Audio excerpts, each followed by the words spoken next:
Oh, there we go. Okay. Hey, hi, hello, good evening.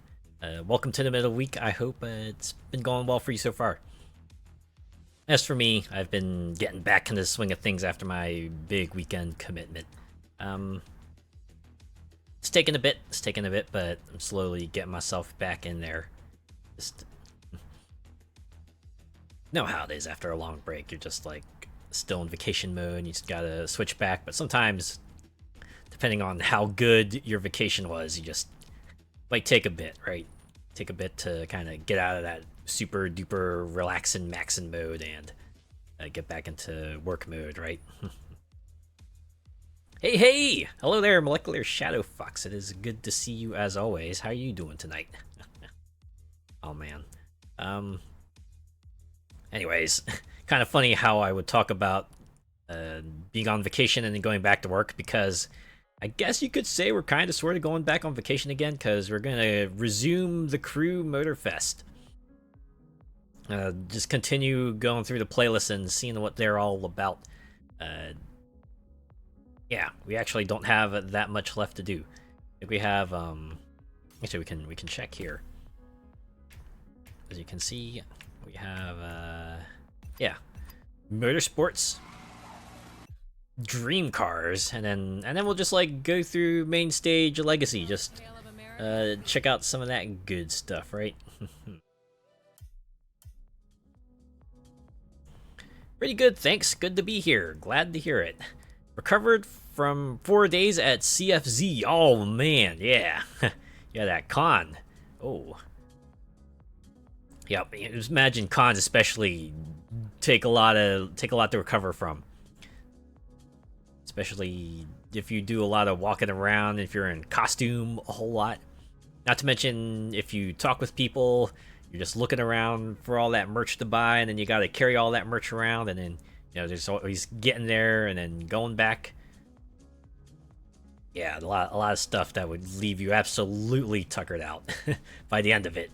Oh, man, walked miles and miles around that hotel. I absolutely bet you did. Hopefully it all paid off. Hopefully it was all worth it. All right. Well, let's do a few virtual miles in here, shall we? Let's head over to the Motorsports playlist. I'm gonna go over and start that up. Constraints removed. You can now experience it, driver. Yes, it. Actually, pretty funny because I did once again spend quite a bit of time in the crew too, just doing a lot of races to get money to fulfill some of the car requirements. The festival has put together an unprecedented motorsports competition here on the island, using a local breathtaking venue, the Hanauma Racetrack. Hanauma, that's how you pronounce it. All right. Definitely, yeah. I didn't want to leave. Oh my god, I felt like that about a lot of the cons I went to back in the day. It's just like that feeling, right? Just being around people who have similar interests to you. And for me, at least, when I started cosplaying, it was just like, ah, man, just get to go out there and be myself, right? I get to go out there and crossplay and just get to kind of become a character for a little bit. Not to mention meeting voice actors and checking out all the cool merch up close and seeing things like Itasha and maybe other cool exhibits that some other folks might bring by. These were all fun times. I got big hugs from each of the con mascots. Pure floof heaven. Ah, man. It's like individual moments like those that you remember, right? Even long after the con may have come and gone. If you manage to... If something real good manages to happen to you, that's what sticks with you. Right? You probably have other moments like that, and there's always the one moment I remember. The one time I went to a con, and my friends wanted to go out to eat somewhere, so we just kind of started looking for a place to eat, and I was still in my cosplay. And while we were out, like, walking on the street, we just get randomly stopped by some people on the street, and they asked, "Hey, do you want to? Can we take a picture of you?" And of course it said yeah. But to think that even the influence of the con kind of extends outside of the con space itself. That even people outside see a person in a cool costume and it's like, oh man, can I take a picture with you? Or of you? That's a moment I still remember, even after it's been like almost a decade since I last went to that con, right? Moments like those. Super memorable. Alright, let's check out Motorsports. Sort of intro video we get for here. Ah, the M's printed on the track. Alright, that's pretty cool.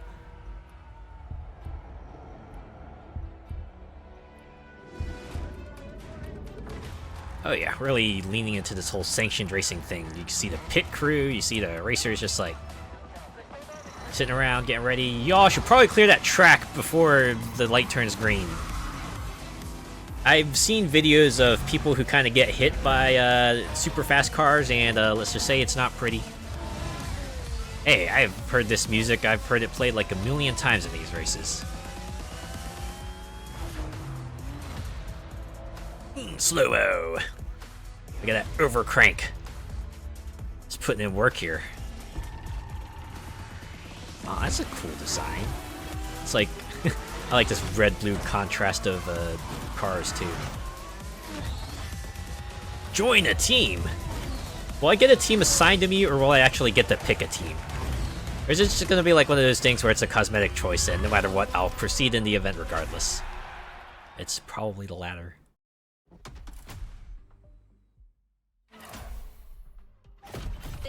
Motorsports, a series championship by Motorfest. Another championship, alright. So we're Grand Prixing it up here. Holy cow. Are all the events really just situated in that one place? It's all the feats, too. Well, I guess at least I won't have to drive around the island. That is kind of nice. Alright. Let's move on to another activity. Yes, let's. Saturday evening was super fun. We had a night of bingo, was 40 minutes late, and Jim Fox was having big tech issues with his laptop, so we got entertained by fursuiters with confetti cannons and Christmas crackers and stuff, rudder balls, etc. Oh man. Time for you to join them. That's always a fun time when you get people who know how to entertain a crowd. Like, all impromptu like as well. That's kind of like the key thing, right? They're just on the fly, able to keep a crowd kind of like calm and amused while you wait for the people to kind of do their thing and get everything ready. Happened at a con I was at too. While we were like lined up in line waiting for a panel to start, and they had just like people kind of walking around the line, just doing activities with us to keep us occupied and everything. It was great. It was nice. Like, some of the things included like a balloon, right? They would just like inflate the balloon, toss it in the air, and then we just like hit it up in the air and see how long we could keep it up there. That was pretty fun. Even had one with an accordion. Oh man, got music? That sounds pretty rad. Ah, so I gotta do test laps. All right. His playing for time movements are some of the best. I can only imagine what must be going through like the people's heads. Just like, all right, what other things can I pull out of my bag of tricks? Okay, here we go. One final reminder, your skills matter, but in motorsports, strategy is also essential. Once you feel you're losing grip on the road, you'll have an important choice to make. Keep going with impaired control, or hit the pit stop and get back on track with brand new tires. In any case, that's your bet to make. I'll cue you in when your grip is getting too low, but you're the one with the final word on this. Yeah, okay, so this is the event with the unique tire wear mechanic. Your tires are getting worn out. So you can choose to hit the pit stop, or Hit the pit on the next occasion. just keep on going. For me, I think I should probably just hit up that pit stop. So it's like a very simplified grip meter. Brand new tires, full grip, go! I don't know, after playing like a lot of Forza Motorsport multiplayer, this is definitely like a streamlined version of it. You've got to get used to that track. Is every event gonna take place on this track? It's gonna be interesting. Sunday, we had an afternoon of singing pirate sea shanties. Oh man. See, that would be like one of the things you would do in line, right? Someone just like start it up and then everyone would follow along with it. It's like either that or Marco Polo or like clap X number of times if you can hear me, stuff like that. At the closing ceremony, the reps from the chosen charity got proper choked up when they found out how much the con raised for them. Ah! You're doing it for charity too? Ooh, that's very admirable. But yeah. Sounds like you put in all your support. Everyone there put in all their support for him, so props to that.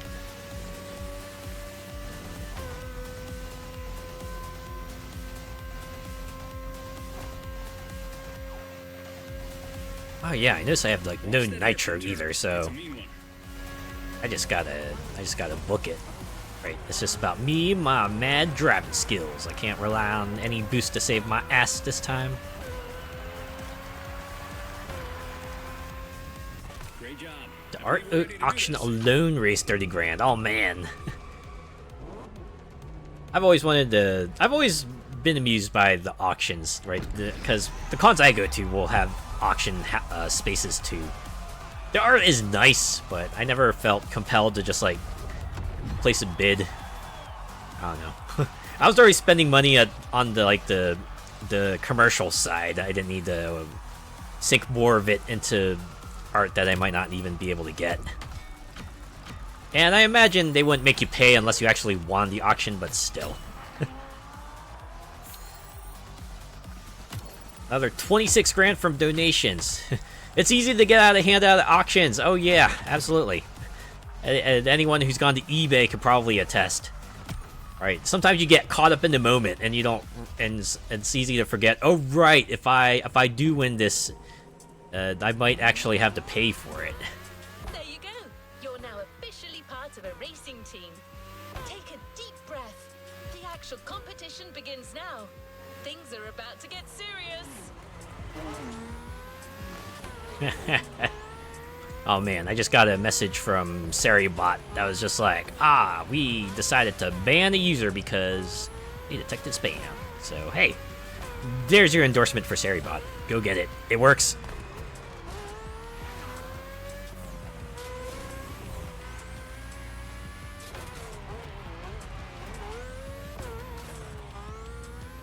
Yeah, you get into that mindset of no hell way are you getting this, then you bid like it's going out of fashion. Oh man,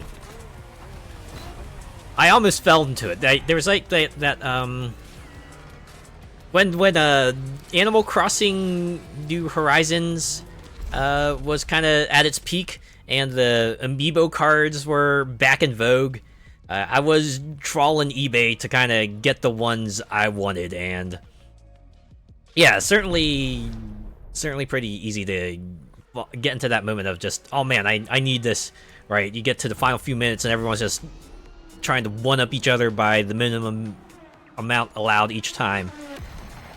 At that point, I just have to remember, all right, how much do I really want to spend on this? And if it like goes over that limit, remember to just back off, right? Just back off. There will be other auctions in the future. Not to mention, those amiibo card prices did lower over time, so there was also that. But yeah. I'm sure people have moments like that too in other events, probably. Other auctions for items that you want. Alright, here we go. Let's get it on. This is it. The actual race starts now. Let's show them right off the bat what our team can do. Remember, keep an eye on your grip levels and think ahead. Thankfully, this isn't like Forza Motorsport, where I have to worry about avoiding colliding with my opponents. Starting now and it's starting big.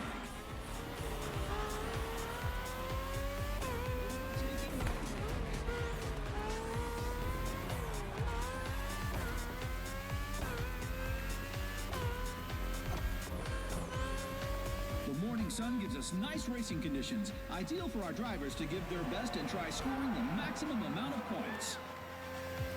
But yeah. As for me,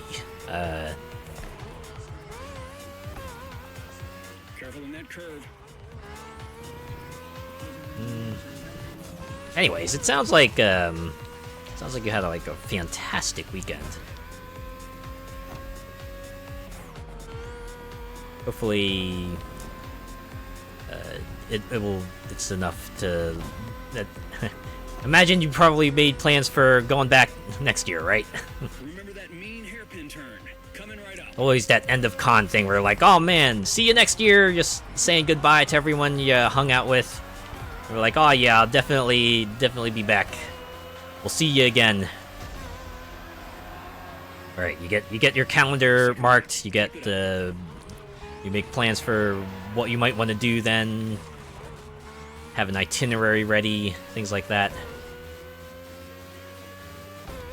Yeah, and there's the theme too. Yep. They announced next year's theme for it. Oh boy. So you know what to anticipate for that as well. This is the very beginning of our competition. Absolutely anything can happen. Indeed. You've lost some grip. Think about your pit strategy. Keep in mind you can make more than one stop per race. That's probably a good thing to note. Because, you know, some people might not be aware of that, so it's just good to let them know, hey, yeah, you can stop multiple times. It's not like you get a limited number of pit stops in. Oh boy. I'm starting to swerve. Maybe I should have hit the pit stop after the first lap, but you know what? We are so happy to welcome you today. I can get in there. I can get in there after this one. Okay. I mean, makes sense. Tire wear works similarly in Keep the car on the road. Motorsport.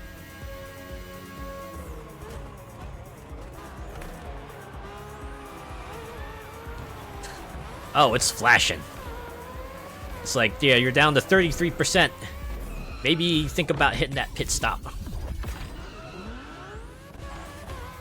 It's like a full restore, so why wouldn't you do that?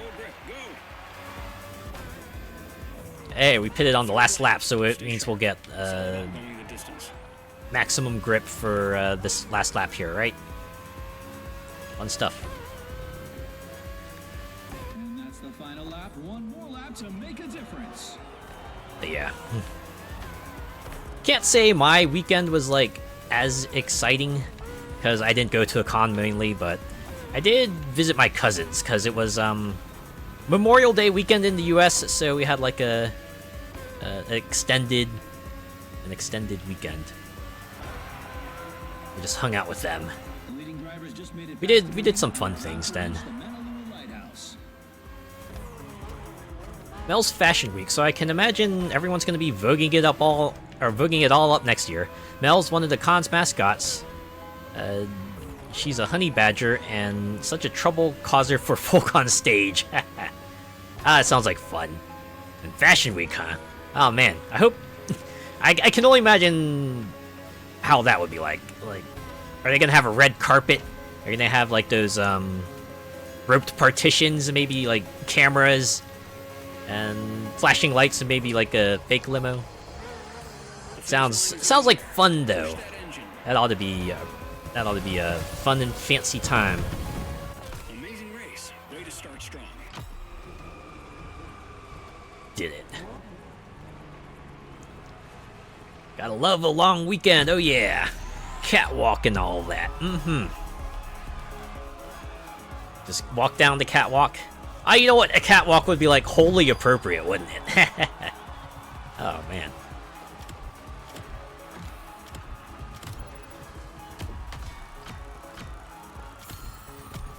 Yeah, the biggest thing I did would be go to an escape room, because I guess there was a facility near my cousin's place where You'll be driving and facing touring cars this time. ooh, touring Different cars, kind huh? of race, but same intensity. Okay, so that's what they're gonna do. Just give us a variety of vehicles, maybe. Maybe just have us like maybe doing longer events to make that whole pit strategy thing like mandatory, as opposed to like suggestion like. Got till September when registration opens for next year. Ah, okay. Some time to think about it.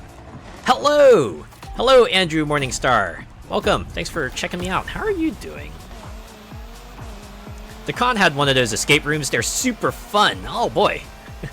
Was there a line for it, or was it just like one of those things you could go to and just like walk in, right? It was just like walk in and start doing it. Or maybe did you have to reserve a time, perhaps? Doing well. How about you? I am doing pretty well. Trying to get back into the swing of things after having an extra long weekend, but I'm doing alright, right? 2 days in, and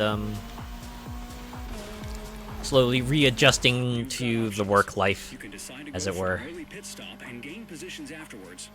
Or try widening the gap with your opponents and pit later. This is called undercut and overcut. Your call. I feel like the ideal strategy here would be to just like maybe hit the pit stop every 2 laps. Because the way tire wear is going, that meter's going to be completely gone by like lap 3, so... The line was all around the lobby, everyone teaming up and registering for it. Ah, okay, I see. That popular, huh? I suppose it's a fun challenge, right? Something you could like bring your friends along and try to figure everything out, so I guess I can see that. What job do I work? Work as a developer. I help people develop things. It's mostly like software related stuff, but I can help with other things as well. Ferrari 488 GT3, McLaren Senna GTR, Bugatti Bolide, Lamborghini Essenza. Oh, that's cool. Yeah, isn't it? I think a lot of people, at least a lot of people who I see stream, kind of work in that position if they're not like office people or retail workers.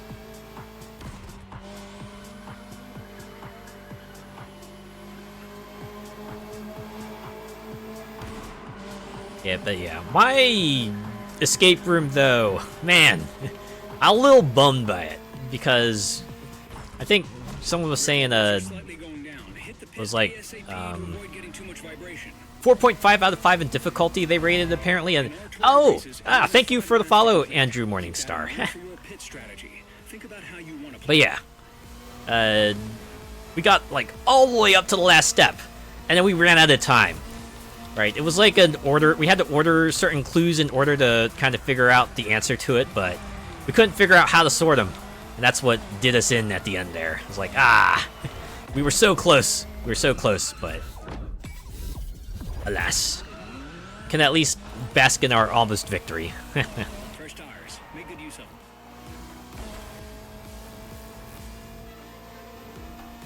Yep, and we're in ad mode, so try to hang tight here.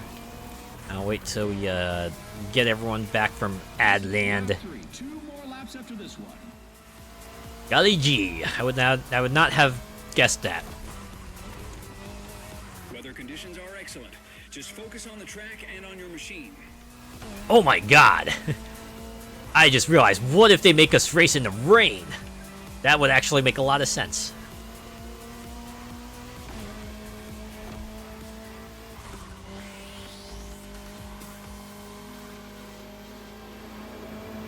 I feel like that would be the one thing they could do to kind of really mix it up with this event, right?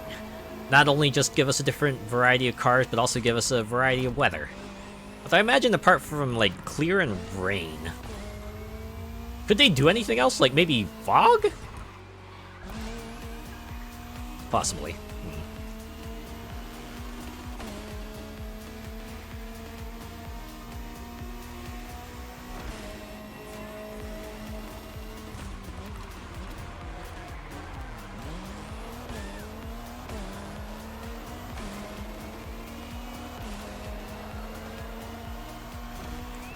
Going for lap 4. Alright, welcome back from Adland. Fourth lap. Stay focused. We don't mention working in retail. No, we don't. Imagine anyone who's worked in retail probably has stories to tell. And I'm sure all of them, every single one has a story to tell about their worst day ever. And when they tell you about it, it really makes you think, yes, that probably does count as their worst day ever. It's quite painful running out of time, though, right near the end, I know, right? And we had, like, maybe another 5 minutes. We might have been able to figure it out. Might have been able to figure out, but alas. Admittedly, the place we went to had like a sort of a hint system as well, that they could relay hints to us. And they were like relevant hints too, right? They weren't just like these pre-canned hints that came over at certain periods of time, but yeah, if it weren't for like some of those hints, we probably wouldn't have progressed as far as we did, but no.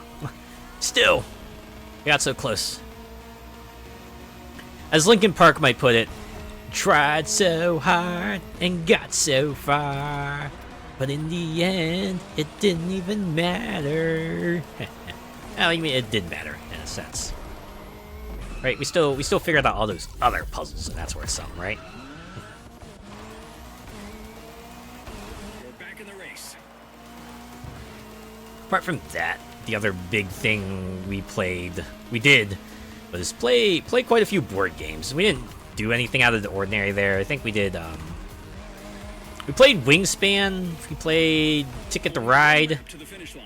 Rummikub, and, there was this other game we played that was called Shifting Stones. It was one that, like, my sister picked up.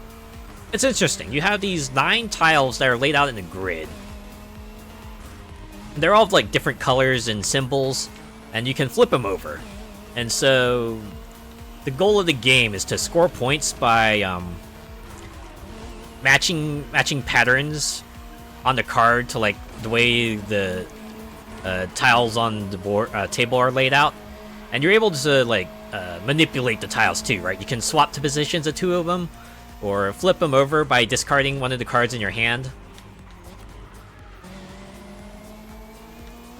And then the game ends when someone gets a certain number of cards. After that, you count up all the cards at points, and then whoever has the most wins. So it's like pretty quick and pretty easy to get into. Something you could probably like break out and then Push all you've got. you know, finish in like 20-30 minutes. Good for when you have a quick moment, right? It's kind of like That was a great a race. roguelite in a way, although this one is like a Keep it up. quick to set up board game instead. Ah, board games, the surefire way to start World War III. Yeah, it's kind of nuts sometimes. Like depending on the game you play. Yeah, some people get really spirited about it. They get really into it.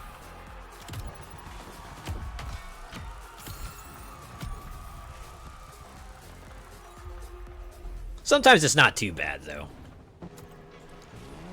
The championship is definitely on. You must feel incredible after these first There's like a whole races. variety of board games out there, right? It's not just the ones that you know, have you being competitive, but there are some that are cooperative. It's like, you know, you're working against the board itself. Something like, oh, of course there was going to be rain. Here it is, our rain race. But hey, we're in a nice covered car, although with it being that low, I can't imagine it's like comfortable in there. But holy cow, it's a low profile. Also, Fresh car. driving in reverse. Nice.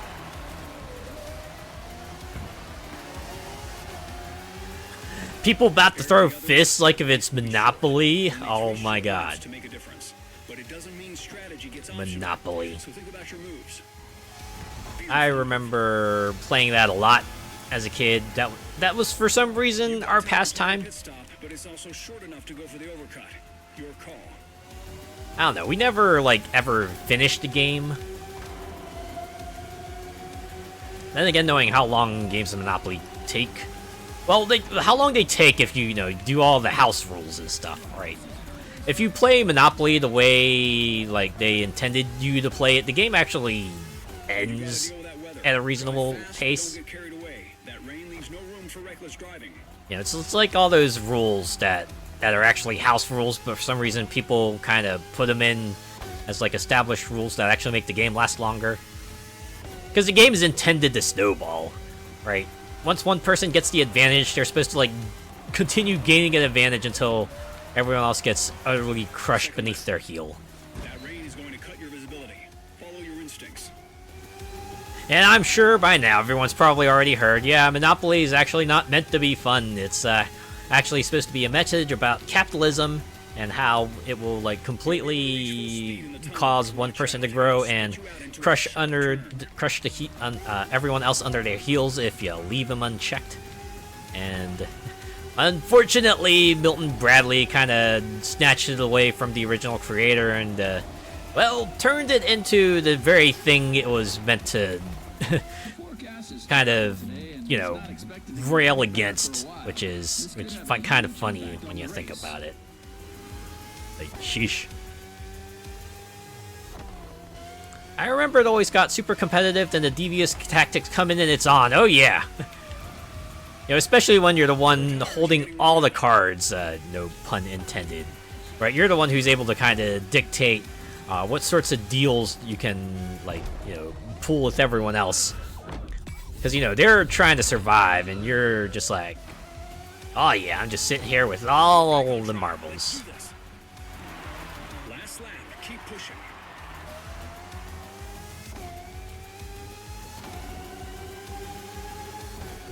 Final lap. Will this race end with a last-minute twist? Another amusing thing I always like to see is like any sort of streaming collab that has the Monopoly game, because it always devolves into like the thing you described, where everyone kind of gets like super tired and super annoyed, and they just want to give everything to the winning player because, you know, they're just getting absolutely annihilated, and just, you know, it's not a matter of luck, it's just a matter of time. Right, especially when you get to the late game where everyone's kind of bought their properties and got the hotels on them, and it's just all about, alright, who's going to land on the big payment space first and have to start mortgaging their properties or selling off their stuff or just handing it off to the next person should they choose to declare bankruptcy and just peace out. Yeah, come on into Shadow Fox Corners, enjoy your high rent, just a bunch of hotels and houses, right? Also, I control the utilities and all the railroads, so eat it.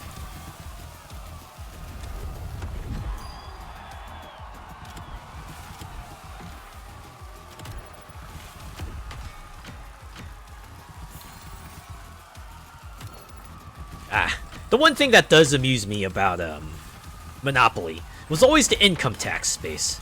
So I remember playing like one of those really old Monopoly boards where the space would say, like, pay, I forget what it was like some fixed amount of money. I want to say $50 or 10% of, you know, all your property's value. And I remember as a kid not knowing what that meant.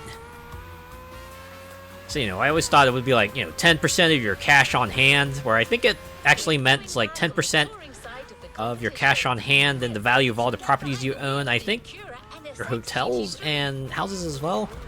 But, you know, most of the time people would opt for, like, you know, pay the fixed amount of money because it was probably going to be the better option and easier to do anyway. It keeps the game moving. And I think eventually they just made it in like later versions of Monopoly that was always just, hey, just pay a fixed amount of money, right? Because who's gonna pick like the one where you gotta do a lot of math anyway, right? Play board games to have fun, not to do math. And then if you're playing board games to have fun, why are you playing Monopoly? Haha, I got him. Maybe that game should be called Mr. Burns Simulator, right? All profits all the time, money at all costs, and all that.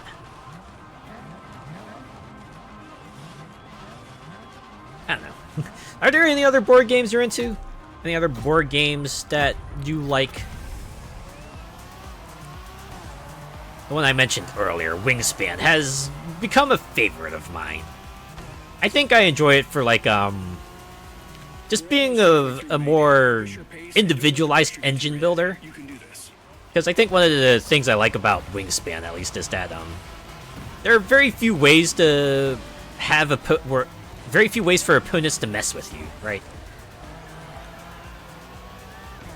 Most of the time, if you got like a certain strategy in mind, you can usually work at it unimpeded.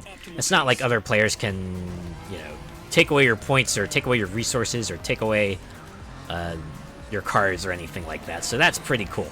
Not to mention just how many birds there are, right? You get to see the art of the birds and maybe a little bits of trivia about them.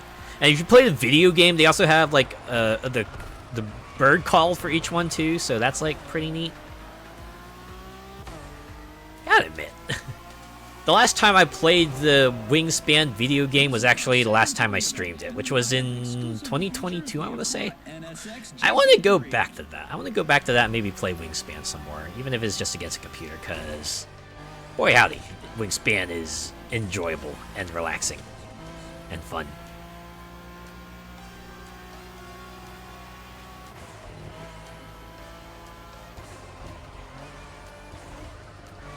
Been years since I played any, but I did enjoy the atmosphere games with the VHS tape and all that. I remember seeing that commercial. Maybe not necessarily for like atmosphere, but I've seen like VHS board games. I've always wondered what those were like. Right, like how does the VHS factor? Because I would always see like the screen of the scene where the guy would be like, "Not so fast, move back 4 spaces," or something like that. Just makes me wonder how that goes.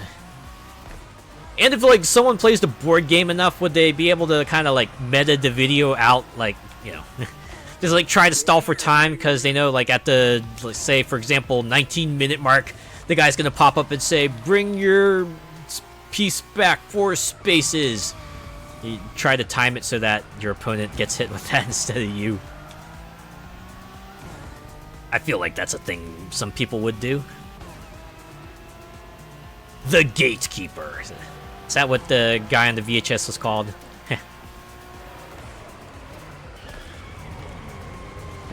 The Thunderstrike and the Gatekeeper would appear. It was like a jump scare. I bet it was. Alright. Tire wear is in orange, so I should probably go to the pit stop to slap. Oh, it's flashing. Alright. That means we are in trouble. So I guess it starts flashing around the 40% mark. Kind of looks like that. Okay, time to box. I'm assuming box is like another word for pit. Or it's like an alternative way of saying hit the pit stop when you're in motorsports. This car has blasted through 24-hour-long races. You can trust it to get you across the finish line. Unless you let the tires completely wear out. Then why'd you do that? Seriously. Alright, get in here. I wonder if that's like a snowball effect in itself, right? Your grip doesn't go down as much because you're able to kind of hang on to the road, but as that tire meter goes down and your grip starts losing, you start swerving some more, so your tires start skidding more, which causes more wear on the tires, which makes the meter go down faster. So maybe having that flash at like 40% is probably like completely warranted. I do wonder what controlling this car is like when that tire wear meter is just completely emptied out. It's got to be like trying to control a car in like snowy conditions. Either that, or they just like completely fail you out. It's like, your tires are completely gone, you can't race anymore, you got DNF. That would also make sense. Just kind of a hard lesson in the, hey, hit the pit stop, seriously, we're not kidding. Someone uploaded the VHS to YouTube. You know what? That's cool, right? I feel like that's the kind of thing that would absolutely need preserved. And hey, if someone decides to recreate that board game or like, you know, make a different version of it, hey, you can pull up the video and have yourself a nice classic old time. Probably be a severe tank slapper. I imagine so. Try to lose as little grip as possible on the lighthouse turn. The lighthouse turn. Is that what they call this place?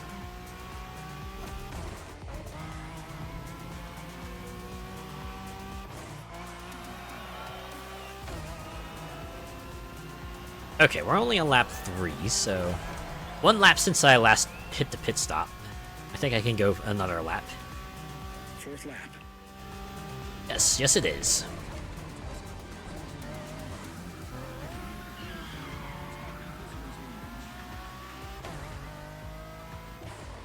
For years, I wanted to live in a lighthouse so I wouldn't be bothered by people. Ah! You know, I imagine that would probably be a perk of, like, being a lighthouse keeper, huh? I imagine these days it might not even be that bad, right? You just gotta visit there as every so often you need to make sure that everything's in working order. I guess it makes for a good hangout spot, for sure. But yeah, a place like that, definitely, no one's gonna approach it. At least not normally, so you definitely have a lot of time to yourself and, you know, just you yourself with your thoughts and maybe whatever else you decide to carry with you. It reminds me of that one game, what was it, Firewatch? Where that one guy decides to be like a park ranger for a period of time. And a lot of it is just about this guy kind of being out in this ranger station, out in the middle of the forest all by himself. You know, the most communication he gets is like some folks over the walkie-talkie who are miles away in their own ranger stations. And of course there's a deeper plot going there, but, you know, spoilers. But yeah, a thing like that too, right? Probably an appealing job for similar reasons.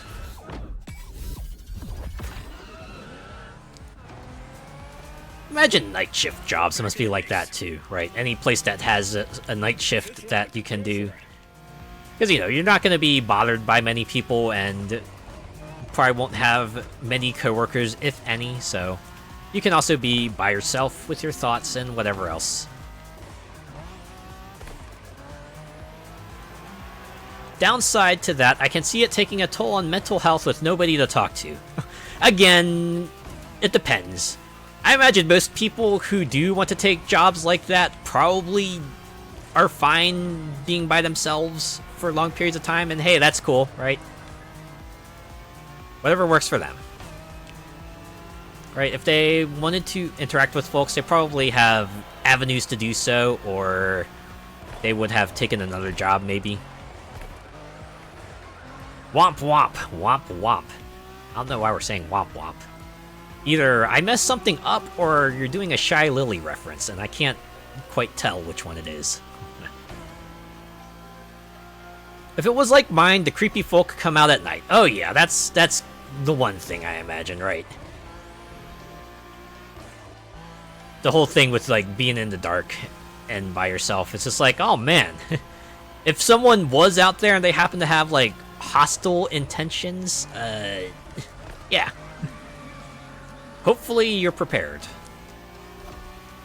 One way or another. On the other hand, the likelihood for that tends to be not that high. Incredible driving. You really made that accurate move. Sure did. I don't know, I just learned that word today and I've been saying it. Ah, okay.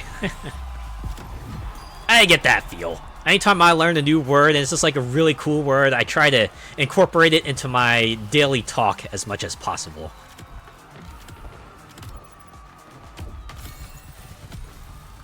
You get the strangest people shopping at like 3 a.m. I can imagine. Like, most of the time, people would be asleep then, but... Take a moment to recover, then get back in there. Yeah. Anyone who's going for like an early morning run for any reason, yeah, they probably have some reason for doing so. Whether it be like a good reason or a completely out there reason, but it's gonna be a reason. Yeah, just rock up in a dressing gown and slippers, Yeah, they're coming out with like the t-shirt and pajama pants. It's like the most unkempt hair.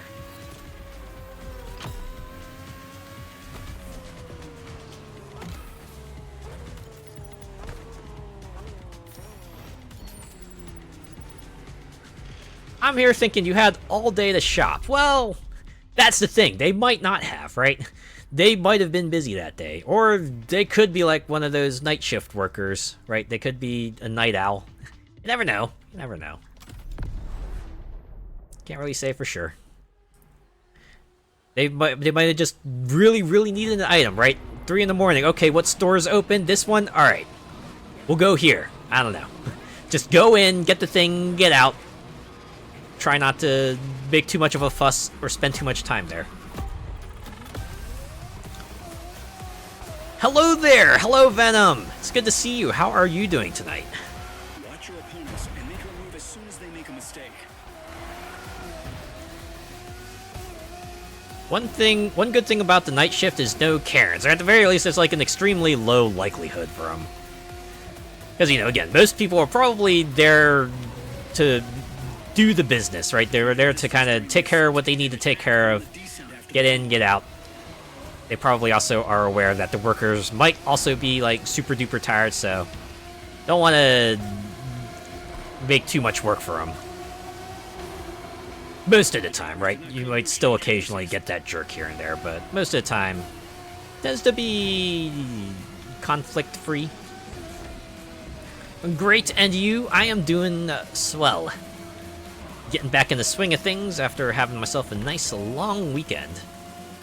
I'm doing alright, still readjusting, but, you know, it's progress we're making it. I feel like this might be one of those races where I hit the pit stop every lap. We're not even done with the first lap, and I'm already at, like, almost 50% tire health, so I should probably get that fixed up, because if I don't, I just might empty out that meter. I just might empty out that meter if I try a second lap without hitting a pit stop. Lap 2. Still much to be done in this race.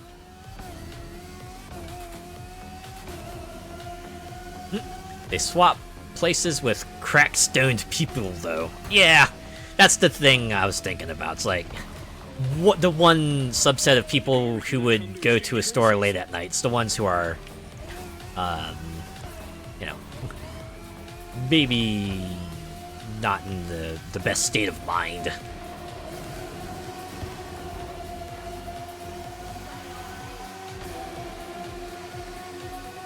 Many a time they took their sweet time. I'm thinking I've been here since 10 a.m. It's now nearly midnight. Hurry up.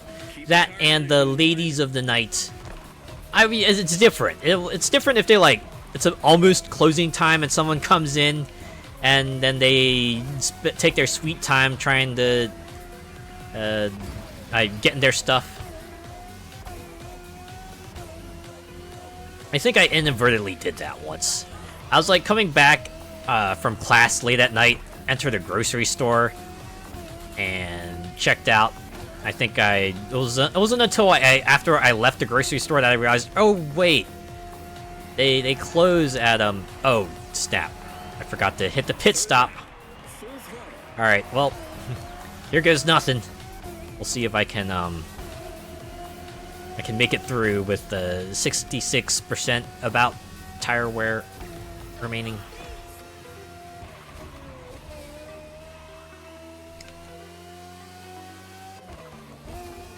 But yeah, I've tried not to do that since. Right, if it's like close to closing time, I'm like, you know what? Whatever I need to get probably isn't so important that I can't wait until the next day to get it. Most of the time, that tends to be the case. From what I heard, ladies of the night are really chill people. Some of them are, yeah, they're not all as rough as a dog's backside.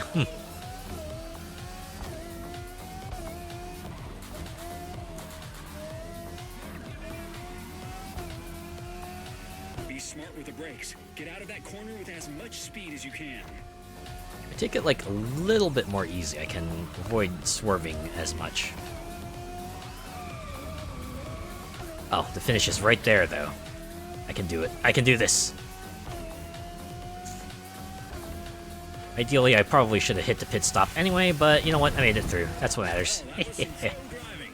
Only 2 races left. Oh man, just 2 races left. I imagine there are some folks you meet late at night who probably have some interesting stories, though. At least the ones who are willing to talk, and the ones who you are comfortable talking with. If they're not telling the stories, they at least have... They will give you an interesting story, if nothing else.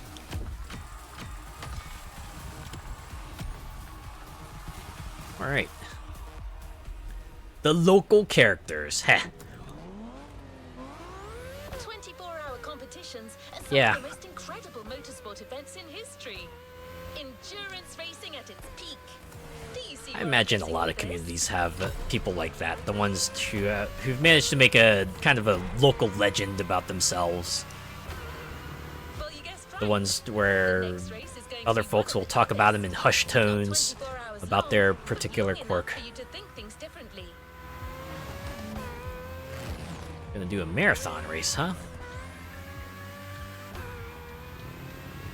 Is this gonna be like an 8-lapper or a 10-lapper? I guess we'll find out. The opening act. Oh wait, no, Act 7. Opening act was something else. Alright, let's see what this is all about.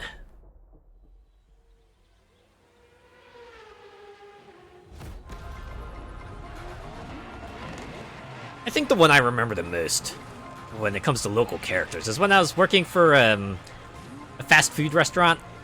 Right, for the very short time I was working for a fast food restaurant.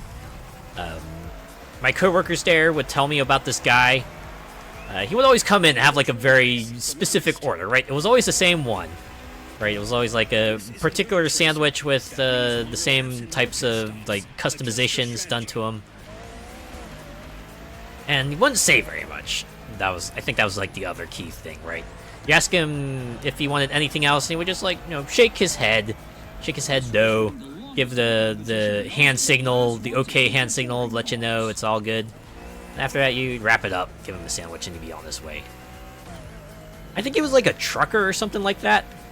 So he wouldn't come by regularly, but Doing great, mate. it stood out enough that coworkers pointed it out to me, You which started this race with clear skies. I was but you're amused by finishing it. in the dark. Beware, it'll change your whole perception of the circuit. will it now? We'll definitely have to play a little bit more cautiously at night if they don't light the place up. Then again, I see lights here, so I assume they will light it up. Then again, at least for me, I've noticed that nighttime does like mess up my perception by a lot.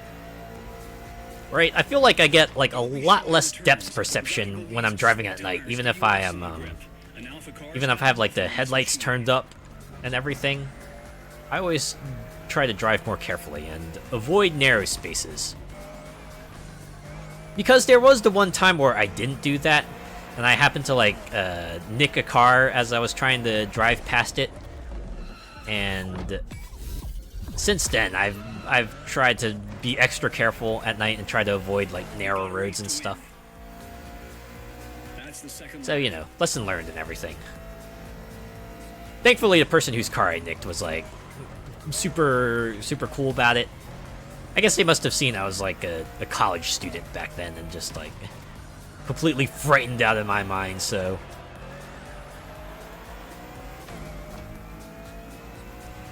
Thankfully, we got everything sorted out, and then we moved on with our lives. As these things tend to go.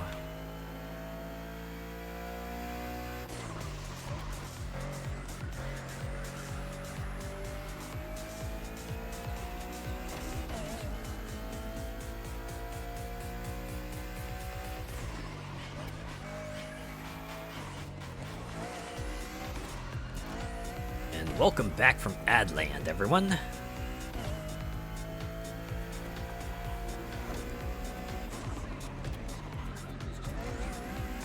you can see here, we've gotten 1 lap done on this race.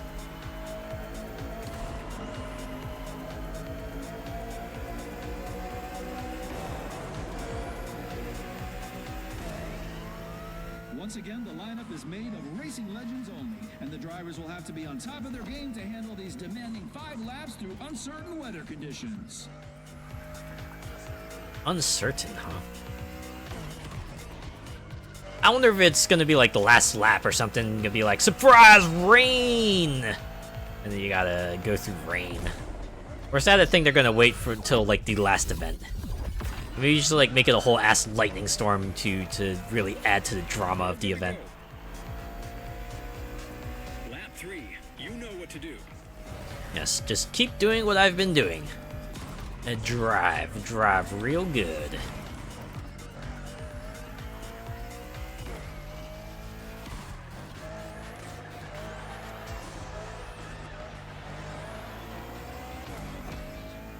Send in the hailstones. Oh man.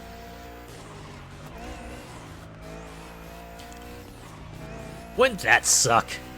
If you just went to like a tropical getaway and then suddenly there's a hailstorm. It would be one thing if it were rain, but if you see like the hailstones fall down, you're just like, wow, someone really hates me. Someone up there really hates me.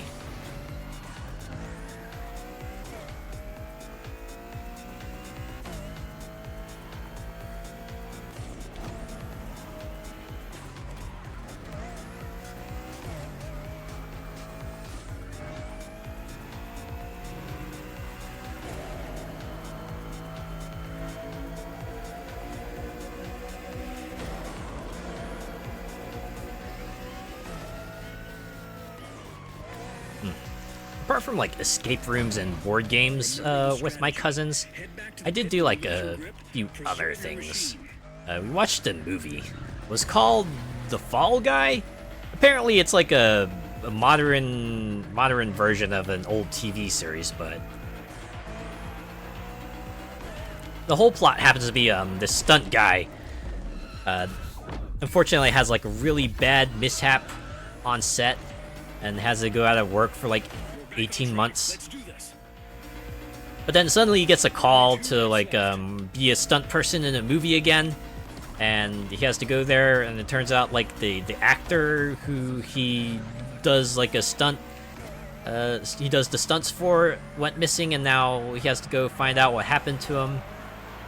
And it's kind of funny because one of my cousins absolutely did not like it. Like, he did not enjoy it one bit, but like the rest of us thought it was okay, right? Dumb fun. I wouldn't say it was something incredibly deep or anything like that, right?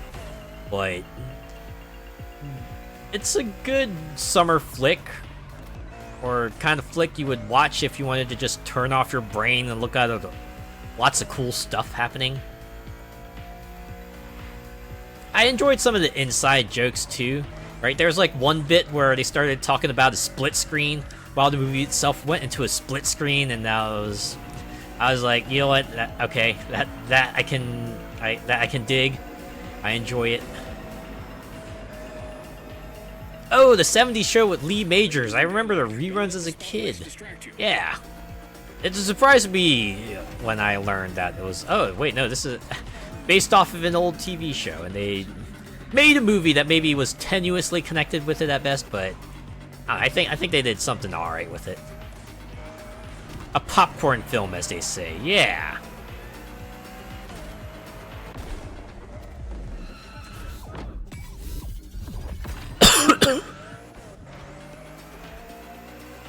We got a race to win. Last lap. Push. Go, go, go, go.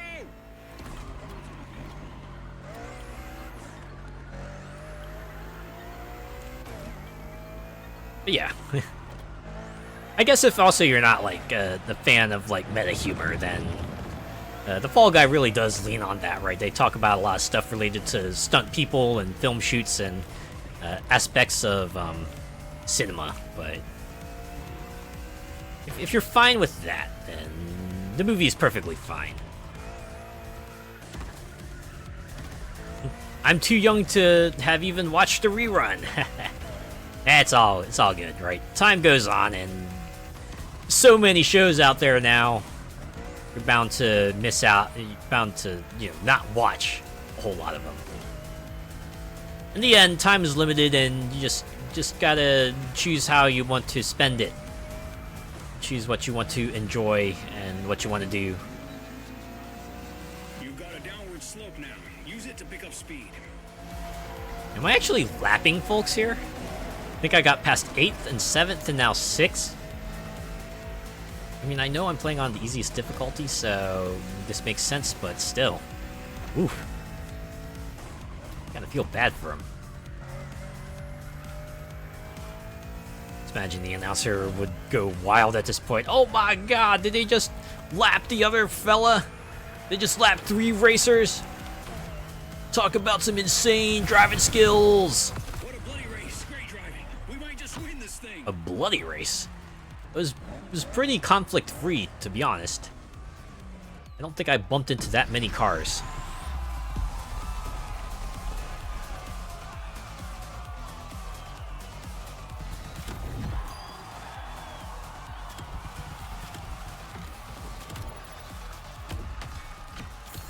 Alright, we got one more event. Let's see how they wrap this up. Time for the epic conclusion of this Motorfest Series Championship, the grand finale. The grand When you finale cross of the that finish Alpha. line, you'll be somebody else. Go, driver. Wait, but no, I want to be myself. I like being me. I don't want to turn into someone else. Yoo-hoo.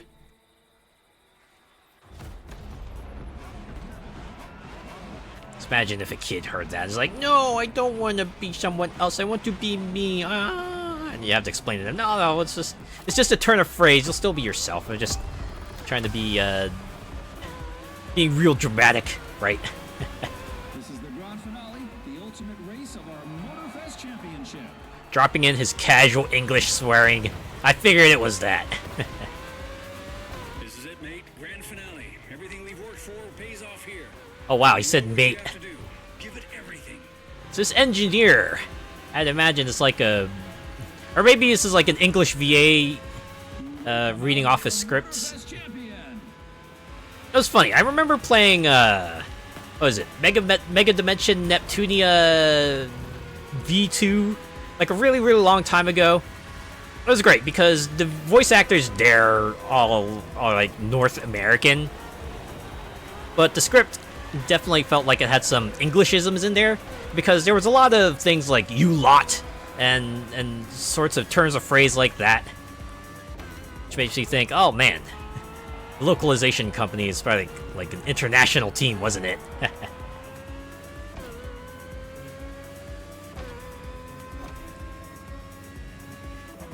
Or like the lot of you. I think that's an Englishism. Yeah. I was on a forum that had like a lot of European members, and they tended to use that a lot if they wanted to address like a large crowd of people. They're like, oh, the lot of you, right? Some way or another. Yup, that's so an Englishism. Yeah, this is definitely one race where I want to pit every lap, because... Goddamn, look at that. Look at that tire wear. If I even try to go a second lap in my current state, I might actually empty out my meter. It's like, yes, definitely hit the pit stop. Don't even think about it. Although this does make me wish...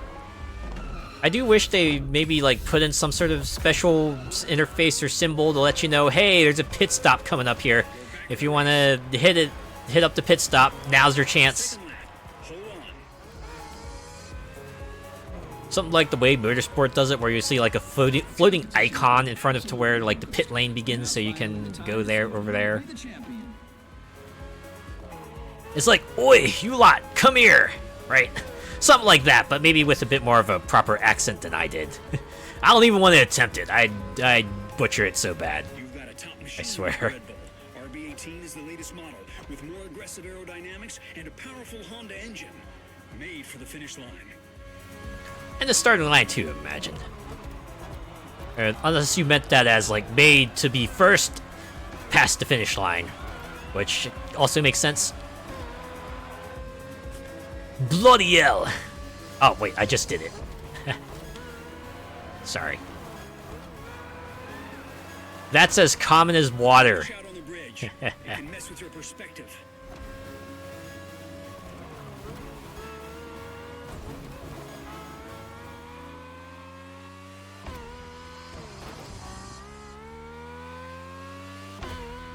A word for every occasion I can imagine.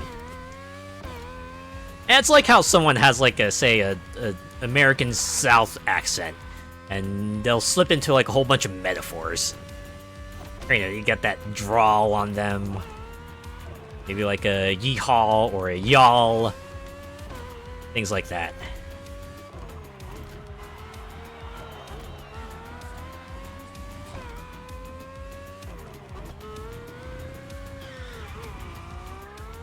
Okay, I believe we're going to hit up the pit stop very soon. I should probably get in there. I guess they do mark the pit stop, but... Well, okay, so you have to be paying attention to the road, but you do want to be paying attention to the road anyway. Last lap. We can do it, mate. Yeah, there we go, another mate. Yeah, y'all ain't from around these parts, right? Things like that. This is unbelievable. The very last lap of the competition. One single lap in mere minutes that may change everything. It's still anybody's game. At least it would be if I were playing on the harder difficulty. Prep for the turn after the cave. Oh, you tell me now? Thanks, I guess?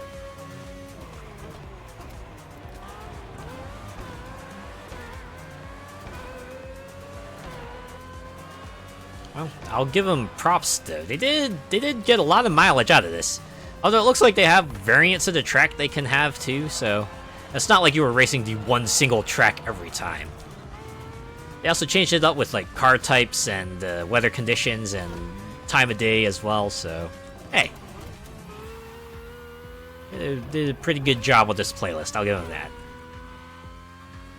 And I do like the tire wear mechanic, even if it is super simple. It does give this event a unique feel to it, right? And that's also how it will end. Up north here, instead of hi or hey, we'll say hey up. Or I'll do, because we drop our H's up here. Ah.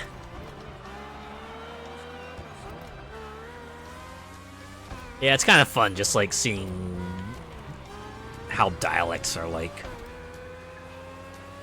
Sprint. Give it everything you've got. Just trying to figure out, okay, so this means kind of like this, and when you say this, it's like this, things like that. We're the champs now. You know, depending on like what kind of dialect or accent you give your characters, gives them, you can kind of figure out a personality from there too, right? Anyways, that's another event done. I like how everyone else is wearing racing suits and we're here just like still in our outfit, our casual outfit. We're just like every person who just like walked into this officially sanctioned motorsports event and just like smoked everyone, right? Or like enters, doesn't say anything, beats everyone in motorsport race, leaves. That's actually what we're gonna do here. Wow, 100,000. Okay, that is a not insignificant amount of money. Now we get to do this whole spiel again. Ooh, wow, everyone's like wearing different clothing this time around. It's not all like a uniform color. They all look like they're all coming from like different parts. So that's like pretty neat. Everyone else dressed in their racing best, and here I am looking like I'm ready to go out for milk in the rain.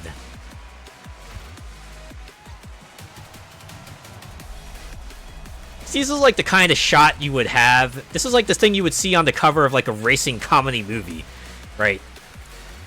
It's like your main character here, just like coming in, right? Every person, Kelly just coming in and dominating the place, despite having never raced before and just like kicking butt or something like that, right? Congratulations, driver. You raced through so many twists and turns. That's what motorsports are all about.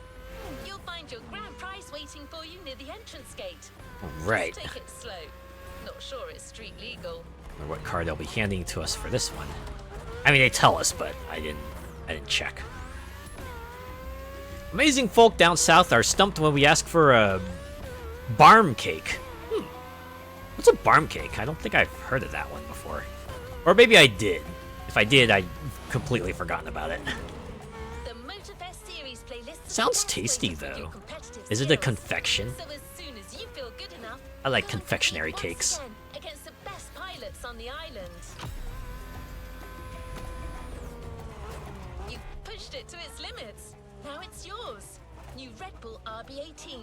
Oh, it's a Red Bull car. Everyone can boast of owning a real Alpha GP car. Fun. We get product placement. Alright, cutscene time. Just turns up in casual wear like, how you like them apples? Smug smile, right? It's like a comedy of errors. I don't feel too good today, beats everyone with ease, right? Imagine just started out with like them just coming to the racing event, getting mistaken for someone else. It's like, oh good, you're finally here. Don't you realize your race is about to start in like 30 minutes? Wait, you got me mistaken. I'm not actually this other person. We got no time to talk. Here, just get in the car and start racing. Barm cake is a bread roll. Wow, okay.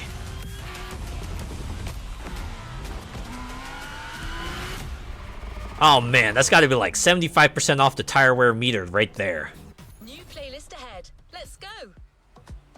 Let's go indeed. Let's go to our second playlist of the night. Dream Cars with Supercar Blondie. And if last week is any indication, I should probably brace myself, because I'm going to be in a cringing position a lot. At least that's what I've gathered.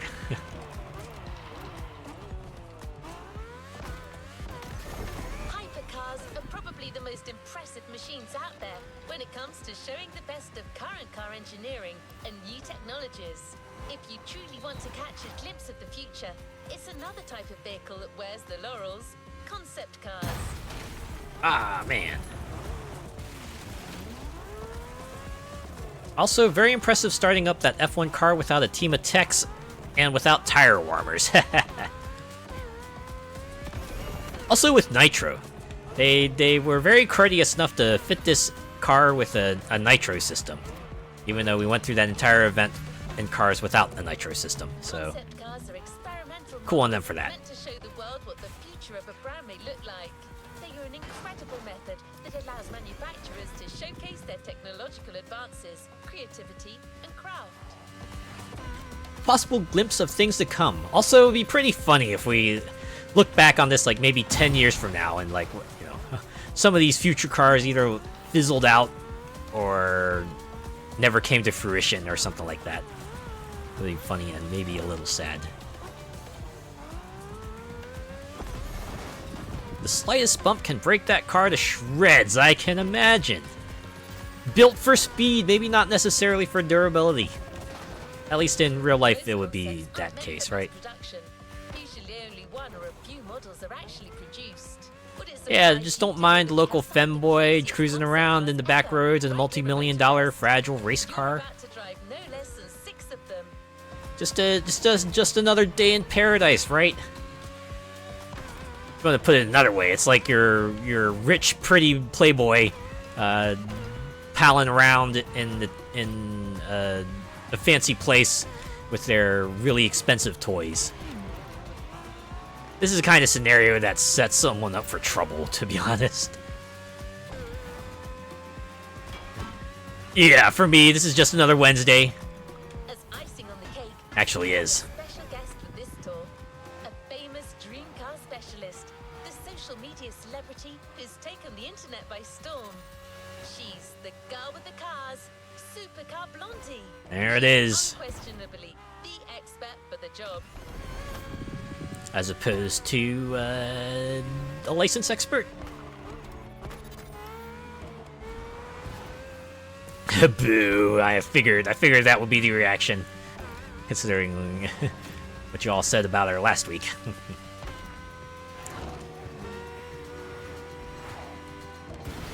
Yeah, it was like an incidental thing, on a completely unrelated note. It was an incidental thing I noticed about what we're gonna do tonight. It's like a bit of a past, present, future theme going on, right? You could consider motorsports to be like the present time. This is like how racing is in the present day. And then Dream Cars is gonna be like the future, right? It's like the possible future of cars. And then, after this, we're gonna do like the old, main stage, playlist stuff. So, we'll be like looking into the past a bit, so it's like traveling through time, like anachronically like. Alright, let's see what this Dream Cars intro is like. What sort of M will we get? Alright, you know what? It's about the M I was expecting. What's up guys, it's Supercar Blondie. I'm here to make you discover the rarest Make me and discover, most you say. inconceivable cars on this planet. We're talking getting up close and personal. I'm joining the Motorfest adventure with It's a lot of those goal in wing mind. doors. Gather the best concept cars ever made and put you in the driver's seat. Check this out guys. Ready? For the first time, we are unleashing these dream cars and putting them to the test. Oh wow. And it's up to you to unlock their full potential. After all, this Alright, is no some of that regular stuff has to be motor show. more show than anything. This is Motorfest. Just give it that sort of future-y look, right? Are you ready? They say dream cars, but that term is very subjective and personal to every person as to what constitutes a dream car. OMG, that Renault She and her crew are waiting for you. Terzo, just yes. Love the red glass and canopy. Some of that was pretty cool, I gotta admit. And yeah, you're right. Dream cars is subjective. Although I guess we take dream as to mean maybe not like, you know, your ideal car, but just like a car that someone hopes might become a reality in some way. Looks like, oh, this is gonna be a shorter playlist. 7 events. Oh man, we go back into the open world on a shot of Supercar Blondie there. Alright, let's go to the first spot then. She'll personally introduce the 2 first cars to you and stay in touch as you're driving. All you got to do is pick one for our first event and get as much out of it as you can. Ah, I see. Pick a car and then you get to drive around in it. Alright. I can dig that. Dream Bulls, so I'm guessing we're gonna be doing Lamborghini concepts.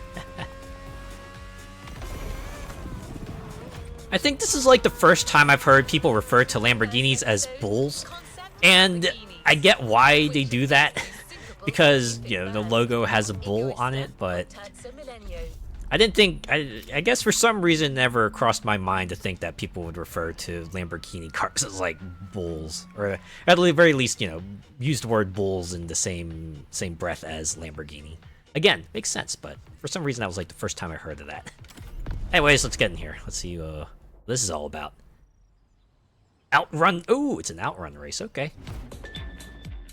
What's up, guys? It's Supercar Blondie. Alright, so this is going to be one of those types. We're going to be seeing a lot more of Supercar Blondie. Our very first 2 supercars. I reckon if we're going to do this, we gotta start big. Our first theme, concept cars by Lamborghini. Right. You can choose. See this one. This is the car here. This is the one I was playing a lot of the Crew 2 to buy, because you can buy it in the Crew 2. And if, you know, bring it forward into Motorfest, because they have bundles, right? Let's go. They have bundles that you can buy to unlock cars in the playlist and like further do challenges with them. But obviously, if you transfer them in from 2, that's like a huge chunk of cash that you can save in Motorfest for something else. So that's what I did. I played a lot of the Crew 2 so I could buy myself a Lamborghini Egoista and just transfer it into Motorfest.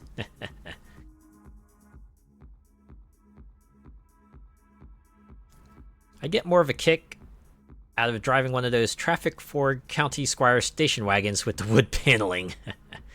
Did you see that? The front end of the Egoista, the lights make it look like a frown face from the face on. Yeah, kind of looked like that. can either ride that or the Terzo. I kind of like the Terzo more. It's got more of that sleek look to it, so I might actually pick that. The Renault Terzo makes me think of a bit of the 2009 Corvette concept. Oh, I got a hold. To think, I spent all that time to buy an Egoista, and I end up buying its counterpart, or its rival. I wonder if they'll have me drive the other car for the next event, or if they'll let me choose again.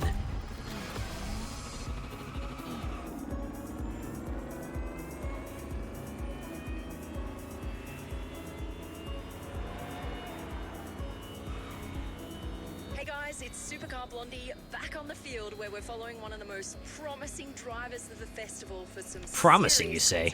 Have you seen me in all the other playlists I did? I kinda wrecked it. I kinda wrecked shop. Just like Ask the Donut Man. He'll tell you all about me. Well, we're gonna get along just fine. Well, it's got those thick femboy hips that the big Lambos have. We're out on the highway even, so we're really gonna just be able to book it. Push the Lamborghini to really high speeds and reach each checkpoint on time. You don't say. Going fast, maintaining that speed no matter what, and also not running out of time. Also, you gotta make sure to like not crash and stay on the road. Also, keep your finger on the accelerate button. So there's no problem going all out with that Lambo. But be careful, the road gets narrower just down the way. I mean, that's probably good advice. Glory to the thickness! Indeed. While you're driving, don't miss some of the cool designs on the track. Look at that gate, it looks so cool. Looks very futuristic, I guess. I admit, some of the decor they have here is kinda neat. You see, it's super tight here, and at 300, this makes a huge difference. A little too intense here, just pull back slightly. Smack into his sign, she's just like, whoa, whoa! Dial it back there, man! Check out the sun bouncing off that car. Doesn't it just give you the feels? The feels. I mean, I do like a good sunset. I do like driving into a sunset. Does give you that sort of feeling that everything's winding down, right? Could crush walnuts with that thickness. If only. If only.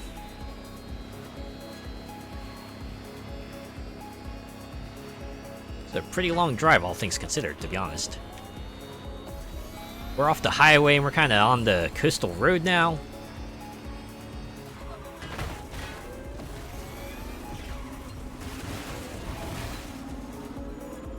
I'm just smashing into trees everywhere.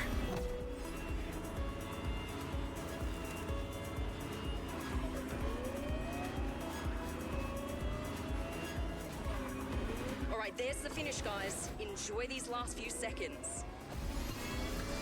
Enjoy the last few seconds in this car. At least until you go to the next event. Ooh, we even got the light show and everything. Like you've never seen it before. I mean, where else would you see it if not on the road? What do you mean, like, we've never seen it before?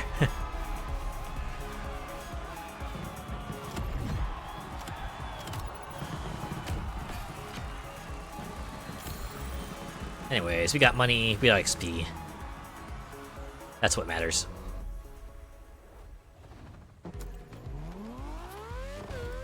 The Italian bull never ceases to amaze. Catch your breath. Warm-up is over. It's now time for a duel. A duel, you say? It's time to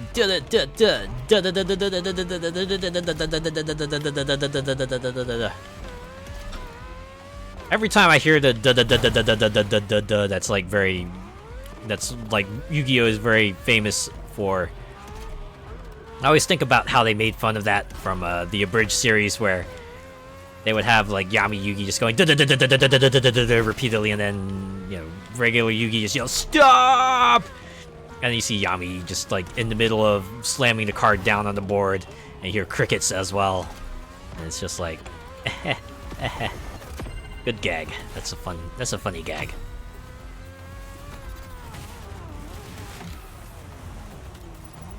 Good lord, I'm about ready to just change cars. We couldn't help but put these incredible cars up against each other. After all, these two units, straight from the Lamborghini Museum, don't want to just sit still. I'm pretty sure it does, especially if they're concept cars. Imagine how expensive it is to build and maintain them.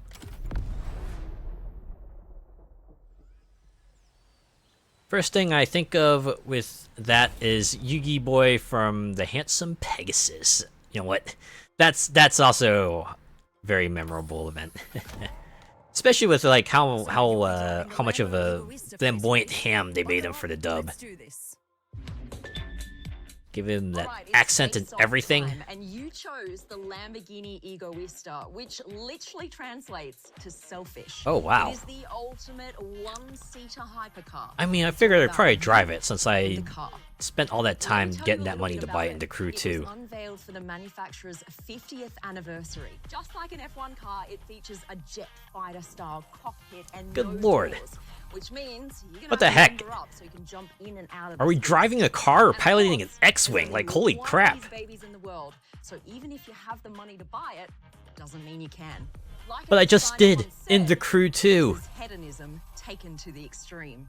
Right, it's time to be selfish. It's like the ultimate Let's ego let this car, one loose. which I guess makes sense. That's why they picked the name they did. Was never sure if he was a rival or if he had a crush or something, because he came across very flirty with him. Yeah, he was kind of sort of that archetype, right? That classic archetype of the very flamboyant villain.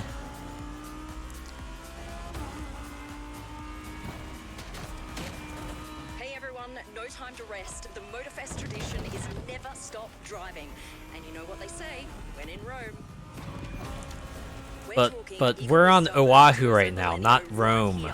It's happening. A little too intense here, just pull back slightly. What do you mean pull back? I'm losing. I don't have time to pull back. Also, we are still on the easiest difficulty, right? Why in the world is Nahua's just completely smoking me? Well, maybe not completely, because I still could see him, but Alright, we're filming all of this and wow, that view, isn't it awesome? I sure am very much not catching up with them, which is what I'd like to do. Like, at some point. Granted, I got like 2/3 of the race to do that, but... Ah, there we go. Okay. Alright, I've been told that that path is a little more technical. Give us a good show, but, you know, watch your turns. Keep your wits about you. Right, Not to make yeah. you nervous, but these cars must not, under any circumstance, end up in a ditch. They're worth millions of dollars. Why'd you trust me with them, then? I just gotta remind you guys that this race is unprecedented. These two incredible cars going head to head. We've gotta go for it.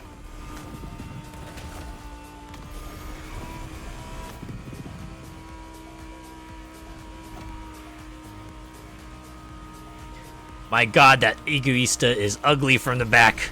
We're reaching the toughest Yeah, part compared to now. other Lambos, From here on. this one doesn't quite have that appeal. The front at least has kind of like that cool, unique look to it. The back feels maybe a bit too toyetic, toy-like. I'm not quite sure how to put my finger on it.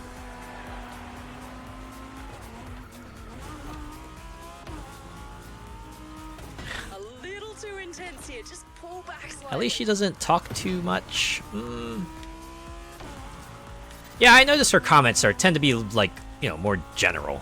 Not like everyone else didn't have general comments, but hers are definitely very surface level. Yes, book it, or hey, watch your back. Don't drive too hard, or things like that. Like even like the in-game characters tended to have more specific things to say.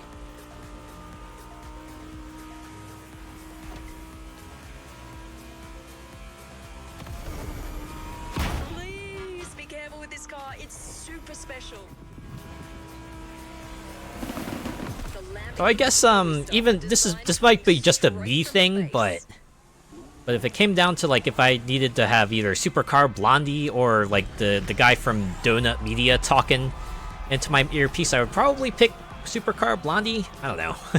Something about like Donut Guy. I mean, he probably appeals to some folks out there, but I feel like Blondie would be Supercar Blondie would be someone I'd prefer to have be my co-driver, as it were, right?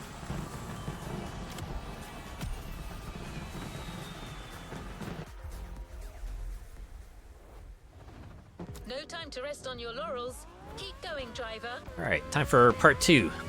Don't let your guard down. We're just getting started. Your Dream Cars experience moves forward with our second theme, Dream Bugattis. Oh, I guess this is what they mean by dream cars. We're gonna check out all the concept cars by the high-end manufacturers. I mean, that's one way to do it.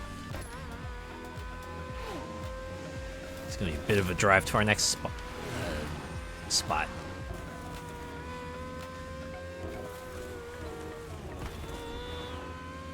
He hammed it up like he was going for the Oscar. Sure did, yeah. Every Bugatti model to date already looks incredibly advanced. So how much further can they go? Well, Alex has selected 2 cars that'll give you a definite answer to that question. 2 Bugattis that push the manufacturer's boundaries to new horizons. The Bugatti Veyron and La Voiture Noire. Ooh. We're here. Time for you to choose between the 2 most avant-garde Bugattis ever made. I can't wait to see what they look like. Don't forget, these cars are priceless.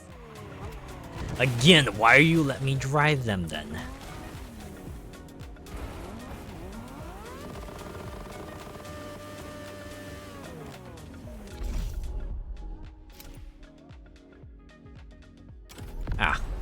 I wonder if it'll be like this, right? They introduce like the next manufacturer, the pair of cars you're going to check out.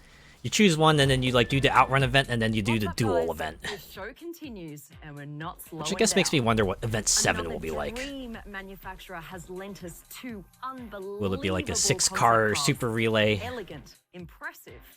and Maybe like one of elusive. those things where you have We're to talking pick your about relay Bugatti team amongst the Veyron 3 Barchetta cars, and or mix the 3 one pairs of and cars you have already. only Bugatti La Voiture Noire. Which car are you going to pick? One of the toughest decisions for sure. This is Dream Cars. Nah, I'd Part still say 2. the Lamborghini. Choose, Picking the drive, Lamborghini and was make it probably a fly. bit tougher.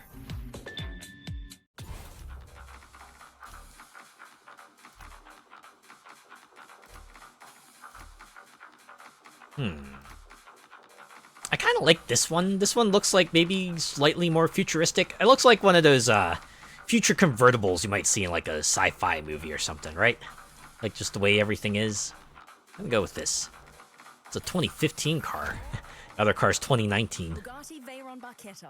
All right, someone wants to enjoy that Hawaiian breeze. I mean, yeah. Part of the reason, yes.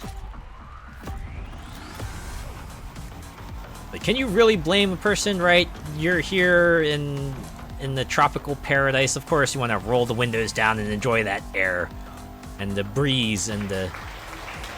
Oh, thank you, thank you. Thank you, thank you. For a new round, and it's all about Bugattis this time. 2 exquisite hypercar concepts. And if you're anything like me, you're gonna love this. Feel that wind on your floof, right? Feel it go past your hair, go past your face. Incidentally, I'm not like really a fan of wind blowing in my face. If I'm driving, most of the time I'll probably have my windows up. That's a me thing though. I know like just about everyone else around me prefers to have a window open, so I usually just try to roll with it. Seconds.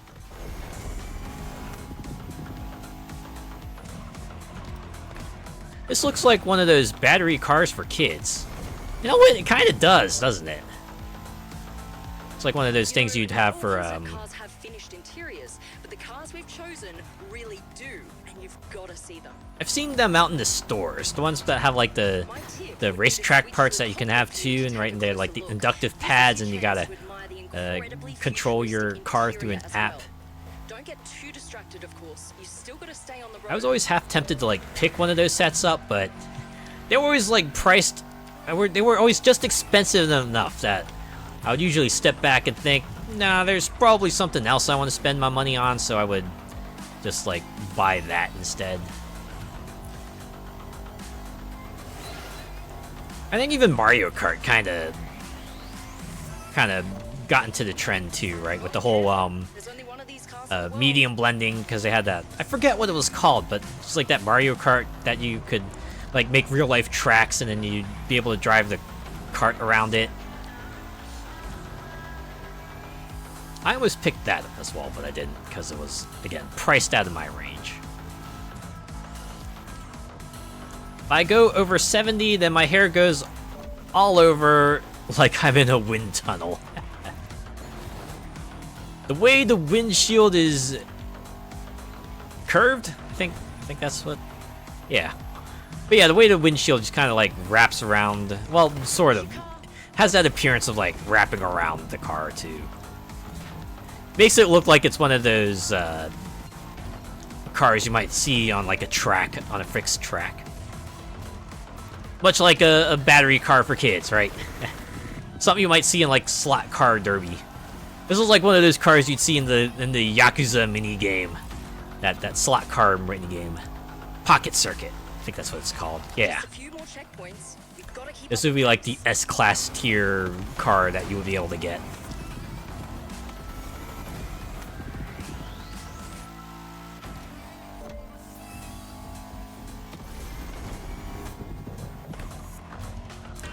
Insert Sir Mix-a-Lot after seeing the wide back end of that car.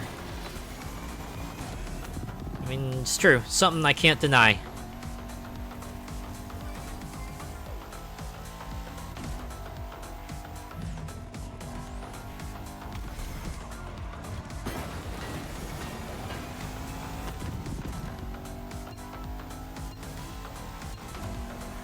The Bugatti Veyron, a It's got another massive notification from today. Seribot. Managed to nuke a bot from orbit. Again, it's another endorsement for Seribot. It works. I can see it working.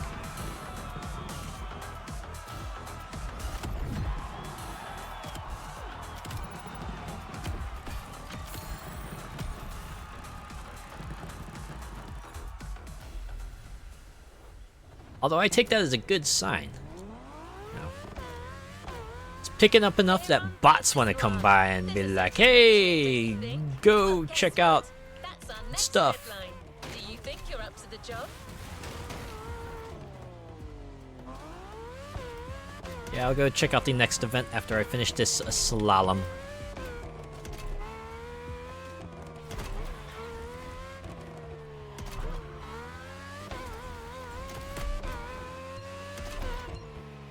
I've actually seen like quite a few people express their annoyance at this, but the way when you like start doing a feat, they don't just like ghost out all the traffic cars is a bit annoying because it does leave like, you know, completing that feat up to chance.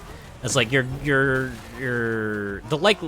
how well you do that run will depend on if the traffic gets in your way or not. So I think some people are wishing that the traffic would just like become ghosted if you're in the middle of a skill. And I kind of wish that too, because it kind of blows to have to retry a run because, you know, your car just like inadvertently got in your way.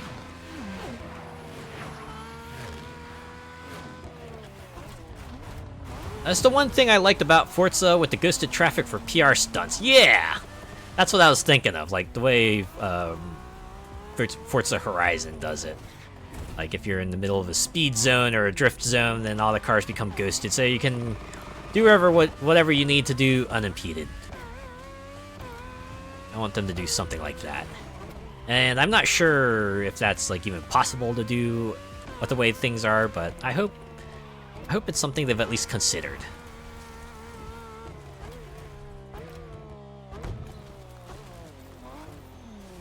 Alright, Bugattis Part 2. Now I'll probably pick the other car just for completion's sake. Another dream duel. Yep, we're gonna pick this one. Oh, I gotta hold to select. All right. The See what- Bugatti La Voiture Noire, the one and only. Great choice. What's up, guys? It's Supercar Blondie here with you in Hawaii, and you're about to Although try I'm here the by a green stunning screen. Bugatti La Voiture Noire.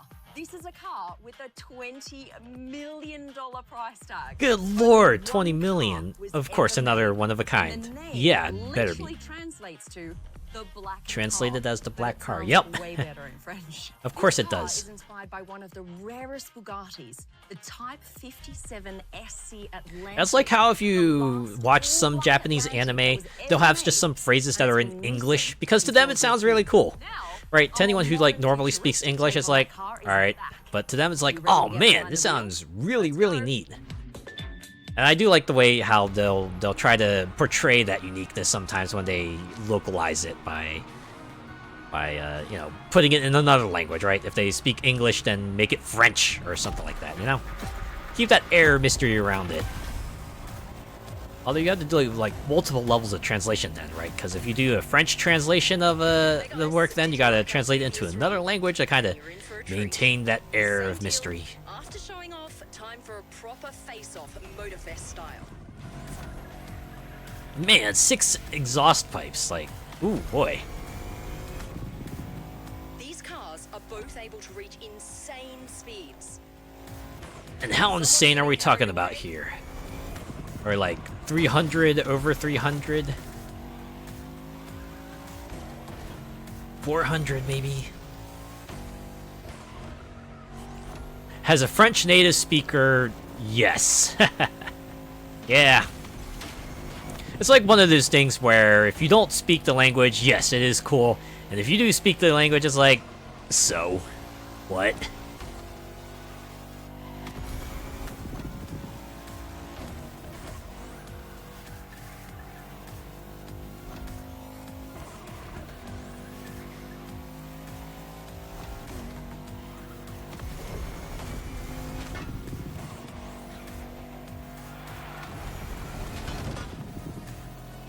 Second lap, 2 more to go.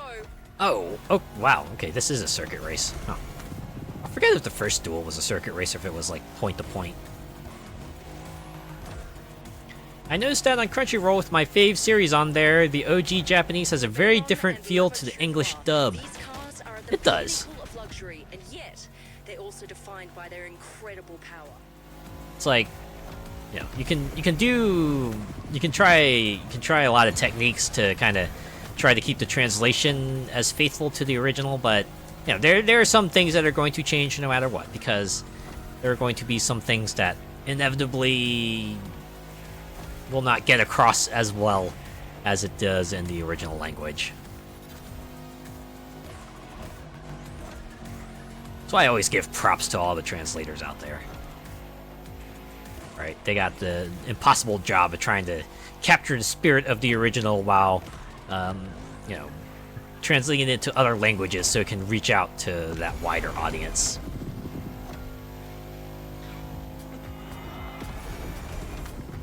Third lap, guys. These 2 Bugattis aren't done yet. Are It's you gotta guys be enjoying the show? quite the balancing act.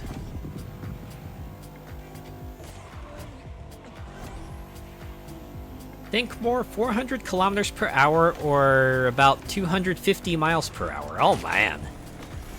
Yeah, that's kind of like absurdly fast. Oh boy.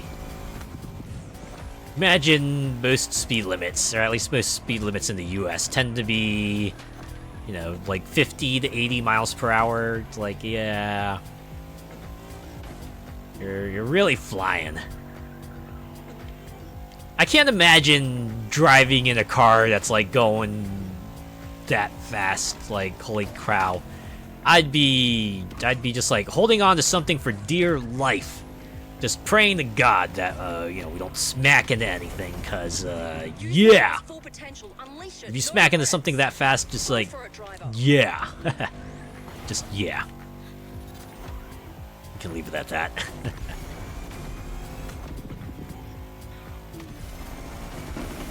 The La Voiture Noire once again shows why it's the most expensive car ever made. I mean, price doesn't necessarily translate to speed, but okay.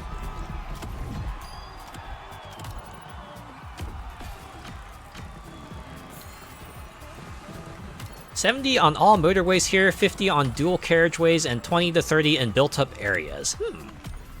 I think that sounds about reasonable.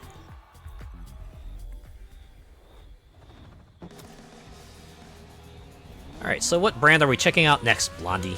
After the Bugatti showdown, we're staying in France, but this time with two 100% French iconic manufacturers. Oh, we're doing two manufacturers, huh? When it comes to Okay. design, that country brings some serious out-of-the-box thinking to the mix. Guess we'll find out as we get closer to our destination.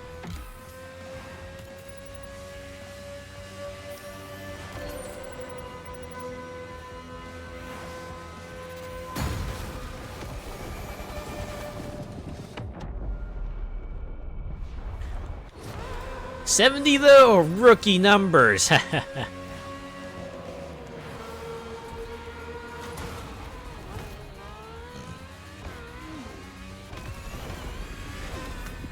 The cars Blondie is about to bring on stage this time are as gorgeous as they're unconventional. Oh yeah. Two UFOs that bring a delightful sci-fi flavor to this playlist. Oh wow.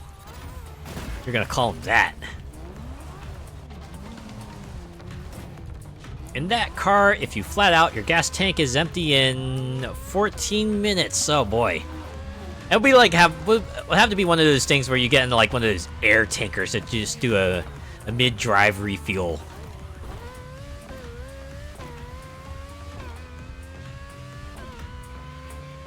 I'd love to be able to let my car stretch its legs from time to time on roads. I get that feel.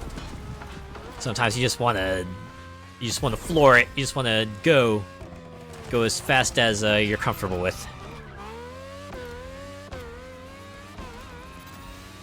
Choose your car, live the dream, à la française.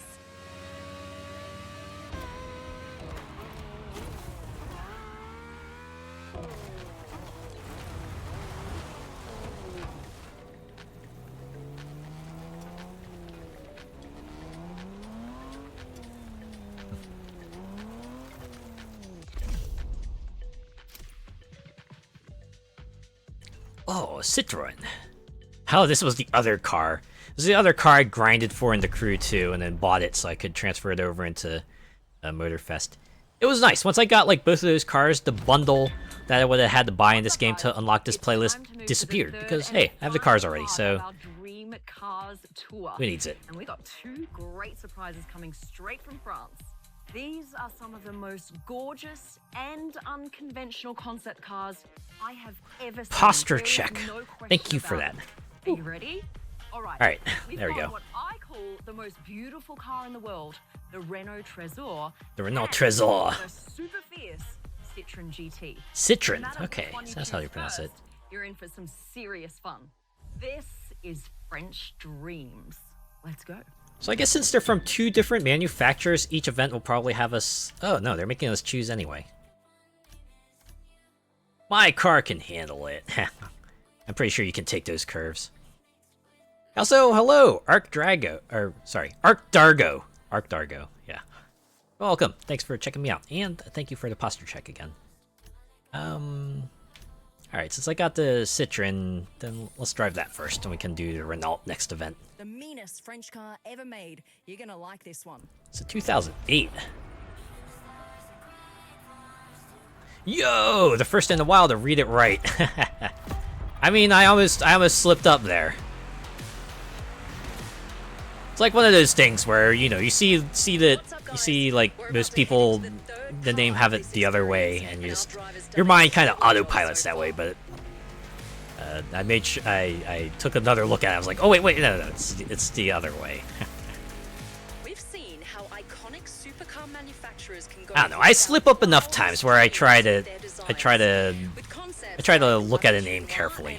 You know, sometimes I do slip up, but other times I will try to pronounce it to the best of my ability.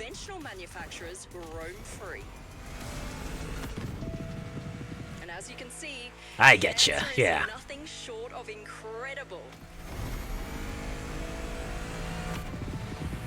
The difference here is even more obvious, as we all know Renault and Citroën are usually focused on delivering everyday practical cars, which Are they? these definitely aren't. Yeah. I blame it being late here, but I read it as Arch Dragon. Yeah, yeah. That's what I almost. That's what I almost went with.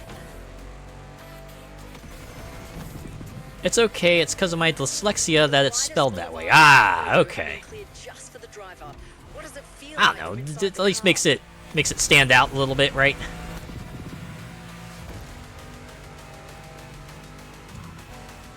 I'm used to that. Most folk butcher my name at first. Ah, yeah. Our driver's entering the freeway, which means we're almost there. Hold on. Man, this race was like pretty quick. That was the GT by Citroën, a car that would turn heads in Not even any 2 city in the minutes. world.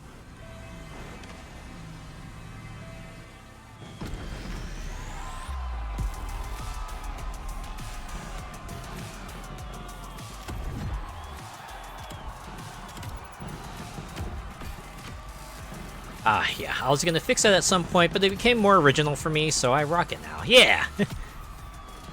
That's how some names start out, right? It just becomes because of a mistake, and you know what? You just become kind of associated with it, so why change it now? The last face-off of this playlist starts now.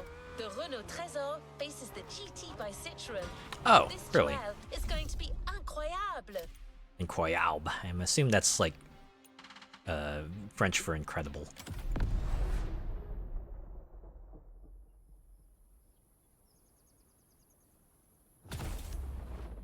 Alright, we're gonna do the Renault.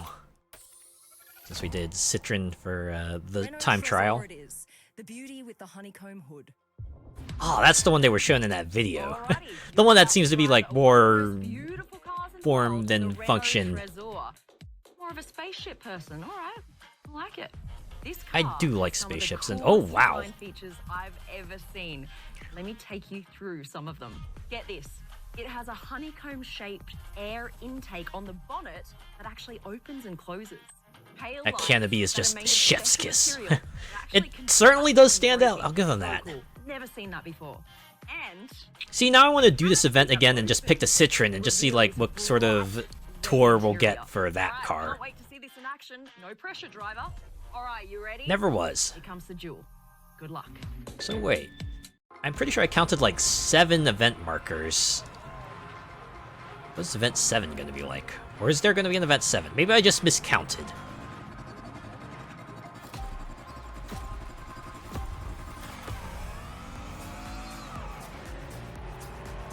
Yeah, they even like picked a space engine for it. Alright. At least a more spacey sounding engine. Oh, we're in ad mode. Okay. What's up, guys? The Supercar Blondie channel is back online for a race between 2 cars that are just out of this world. Sure sounds like it. Outstanding Citroën GT versus my personal crush, the Renault Trésor. Oh, wait, where the heck did you come from? How dare you? Get back here. Only I am allowed to be in first. The cake, the weather here couldn't be more beautiful. Oh god. Oh, it's okay. I still have 80% of the race to catch back up. I wonder if it's gonna be all wide open roads like this. We're just gonna narrow things as time goes on. Like here, I suppose. I'm just like, Tower.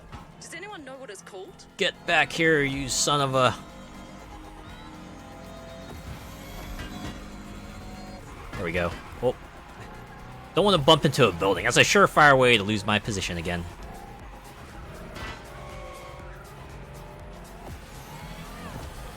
Oh no, you don't. You stay right there.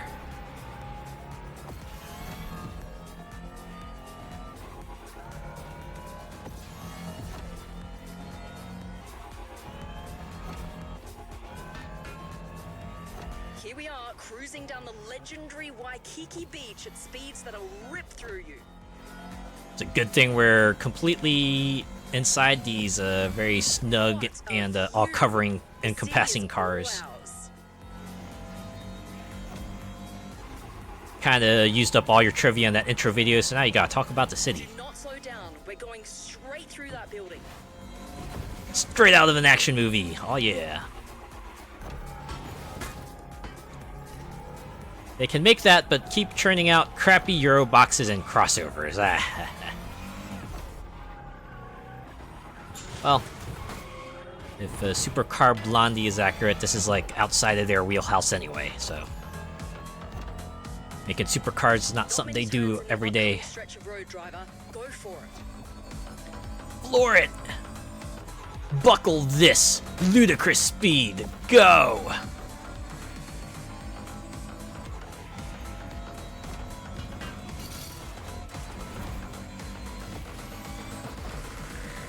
Driving through buildings, that's so Midnight Club.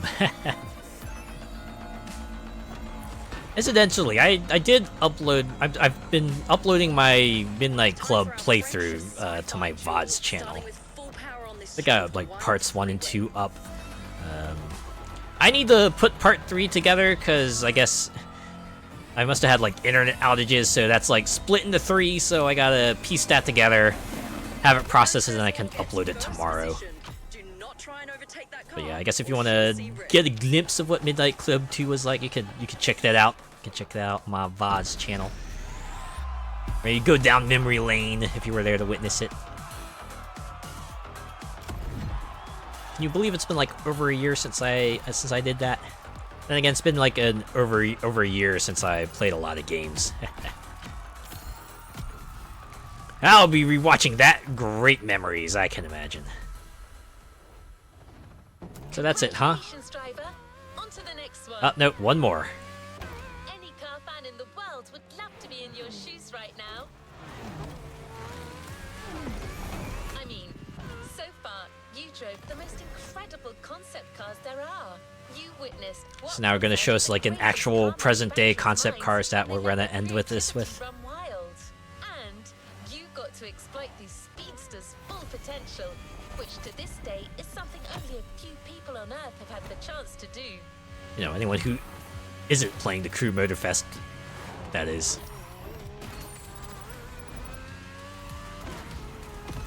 Okay, it's going to be a bit of a drive. And YouTube said, F you, here's a copyright. Wait, what? Now, you've noticed that Motorfest likes to finish their playlist strong, haven't you? So there's probably a little voice in your head telling you that something even bigger is to be expected for the final events. So you're saying you're not able to watch the video where you are? Huh.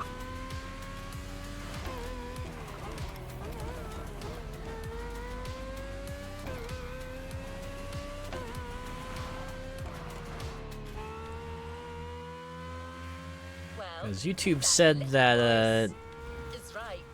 YouTube said there would be no impact on the visibility of the video, so... She's gathered all the concept cars you drove today for one unconceivable race. Considering that these cars will be your opponents, Alex got you one last incredible vehicle to race with them. We weren't sure we'd get it on time, and Alex clearly had to pull a few strings. But it is here, waiting for you. The Mercedes EQ Silver Arrow. Mercedes? Ooh. My god, it's a Mercedes with a silver arrow.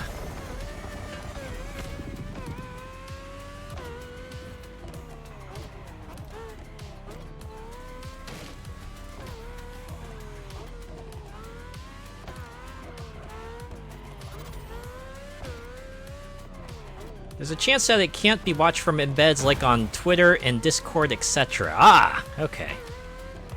Is that how that works? Nice touch putting yourself in the thumbnail. Thanks. It's like one of my favorite things to do. My thumbnails are like the most low effort ones in the world, but it's what I enjoy.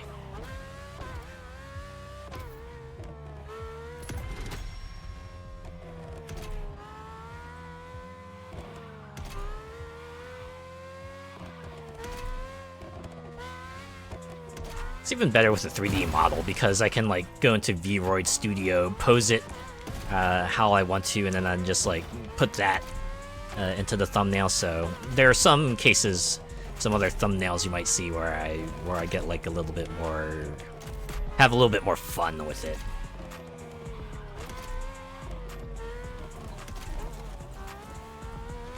For Midnight Club 2, at least that's what you said on Twitter. I can see the video, it just sucks. Ah, okay. But yeah. Yeah, the copyright thing does blow. Although at the very least,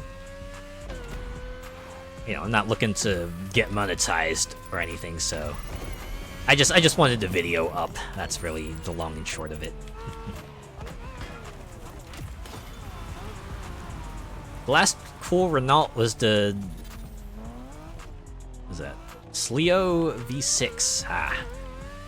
I missed them making fun hot hatches. You know what? Yeah, I can understand that. I do remember going back to Underground 2, just like that, all about tuning those sort of types of cars that way, right? Welcome back, guys.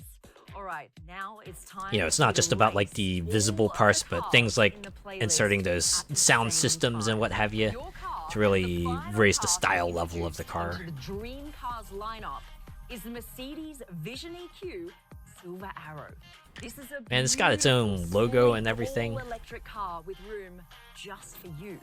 It has this Just for me. paintwork that gives off the feel of liquid metal. And when you step inside, it features a panoramic screen to help you navigate. Panoramic. It's made for this very race. So I'm not going to say any more. You just need to jump in behind the wheel and see for yourself. So someone just kind of ginned it up in the 3D studio, and then they kind of made it look like... well, it's still pretty cool nonetheless, right? Ears prick up. Benz! Certainly the first time we've heard of it here.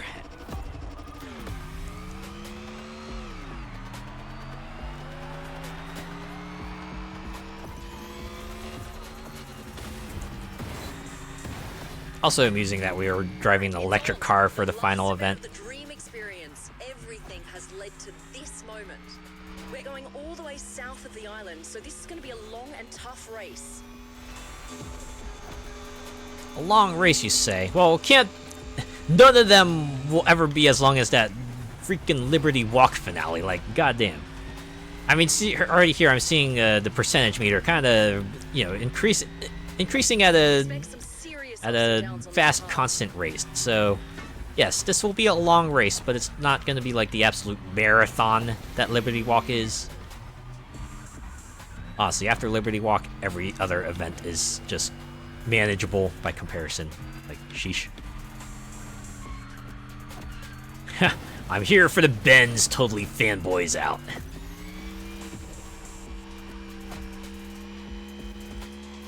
And now we're gonna fly.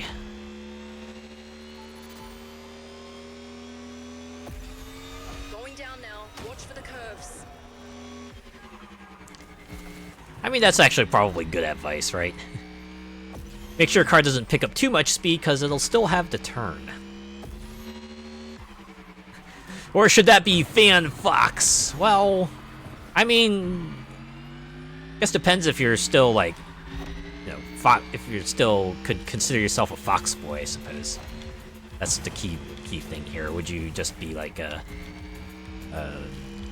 more fox than human?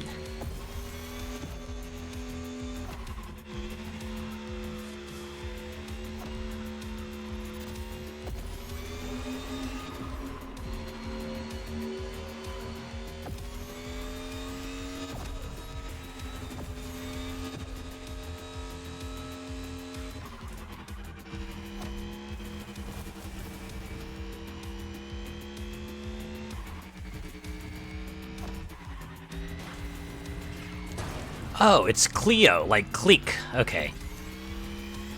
I gotcha.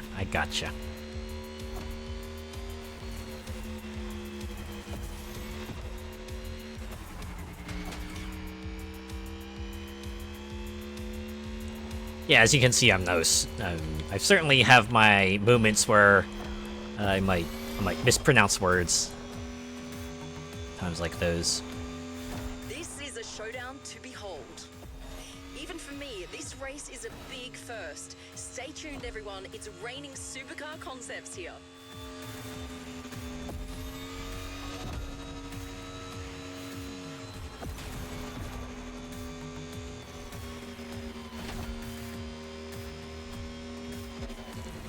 I need to drive that in a full fursuit. Just stick a hole in the bodywork for the tail. Oh man. I guess I didn't think of that, but yeah. If you were to drive a vehicle with like a full fursuit, and, you know, you had like a big tail, you probably have to kind of rework the vehicle to accommodate that. The volcano just appeared in the distance, which means we're about halfway through.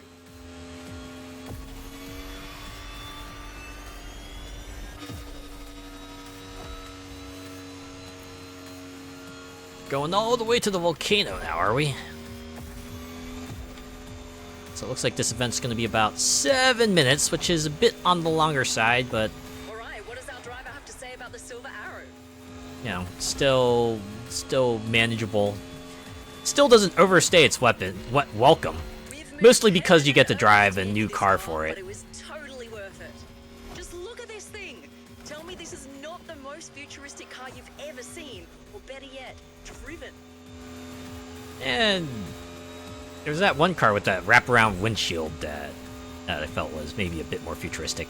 Oh, and the Egoista, that goddamn cockpit, like holy crap. 100% electric and was made as a tribute to the previous silver arrows, including the famous 1938 speed record breaker, the Mercedes Rekordwagen. The Rekordwagen. Wow. It's like they knew what that thing was gonna do, so they just called it what it was. Ah, yes, and here is our car, the world record setter.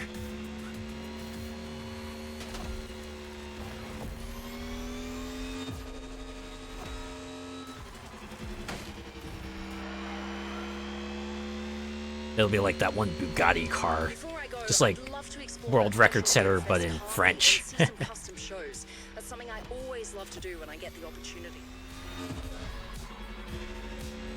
Looks more like a modern version of the 7.2... Oh, the Sir 722. Ah.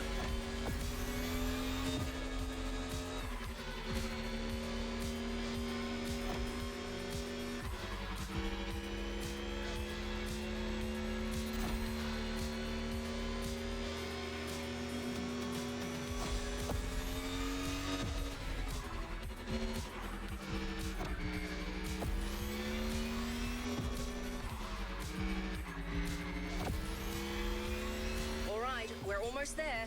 We'll soon know the winner. Will Mercedes keep its speed record? I do like how the other cars had like 2 events to kind of have the spotlight. Although admittedly they did share it. So if you did like swap cars after each event, like I did, each car kind of had their moment. Come on, driver, push that silver arrow. She can take it.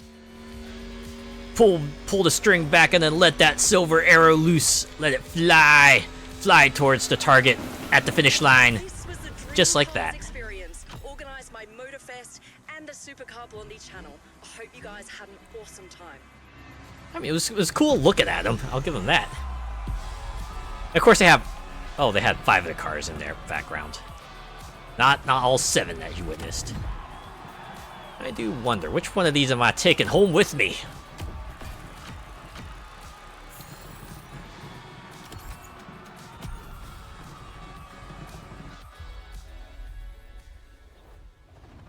You've yet to claim your reward, driver. This was the Dreamcast playlist, presented by Supercar Blondie. I changed those rims, though. Went way beyond our expectations. A total success. And Alex is so much fun. I enjoyed seeing all those cars. At least this was a very fun playlist. I'll give them that. Like in all other playlists, challenges are available, so you can enjoy the world world of concept cars some more. And the best part is, you now have your own dream car waiting for you at the container. Oh my god, you got me a one-of-a-kind supercar for me. Can't wait to see which one it is. You drove it in your final performance. You put Oh snap, they're giving me the Mercedes-Benz Silver Arrow? And now it's yours. The Mercedes EQ Silver Arrow. Holy crap! My own supercar! Ah! This one actually might be fitting for this cutscene.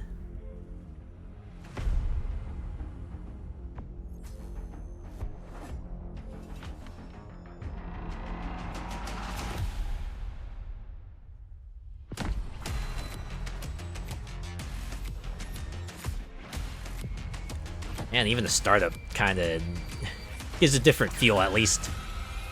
Right. Not too much of a roar to the engine, but you hear that sort of humming come to life, and it's like, Ooh,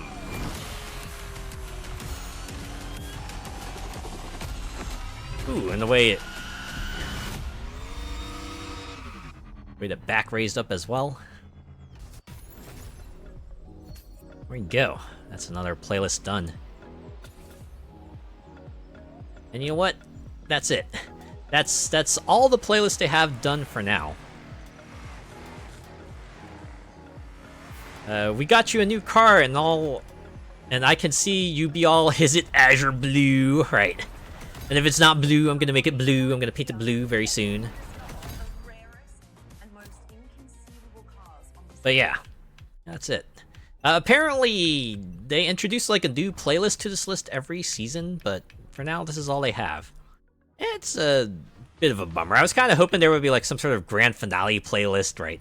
Something to kind of cap off the experience, but... New challenges unlocked. I guess if they're continuing to just kind of, you know, add stuff to this, maybe they didn't want to give it a conclusion. They didn't want to make it feel like things are coming to a close when it's not yet. So I think what we'll do from here is just like check out Main Stage Legacy. Yeah, I guess this is like the themes they had in previous months, and they've just like kind of picked out some events from each of the weeks to kind of let you have a feel of what you might have missed. And the nice part is that if you do all of the events, they'll give you a car, which I assume is like a car you were also able to get during that period. But some of them do come with requirements, which I'll try to get those cars off stream, but we can at least go through the unlocked events here and see what they've had in the Main Stage Legacy. And see, the cars are tuned up for us. We don't have to worry about that. We just get out there and drive it.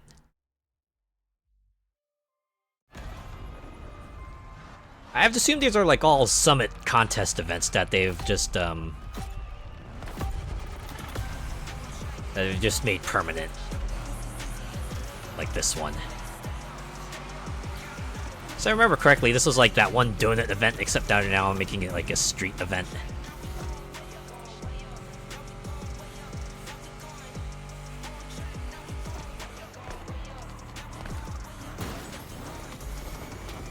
Just a bump.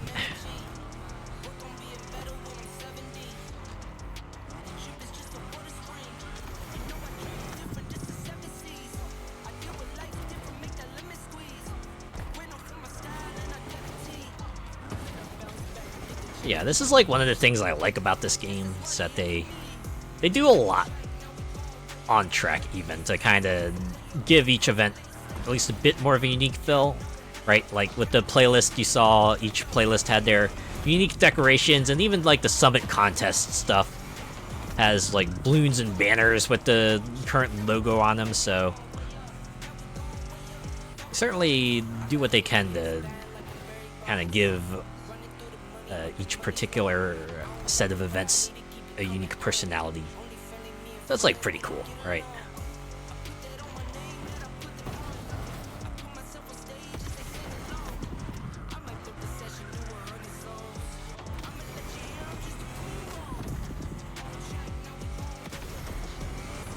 I'd say this is like one of those things I like about the Crew Motorfest, is that they really put a lot of effort into just giving a lot of variety, right? Even if it all turns out to be mostly racing, they do mix it up, right? You get the occasional drag race, the occasional outrun event, the occasional follow the clues, the occasional, hey, make sure this car is in tip-top shape from point A to point B. Vary up the presentation as well. Some of the playlists have their own unique mechanics that you need to keep in mind. And, yeah, some of them have their own cutscenes and set of characters to kind of work with. Some of them tell a story, others just might be a vehicle for advertising, but one thing's for sure, it's like very few of the playlists feel overly similar to each other. And that's what I can dig about it. Yeah, you gotta have the big show and the poppin' circumstance. You gotta really... They put a lot of effort into that, right? Into kind of just having that presentation just to be all there for you. So that's pretty cool.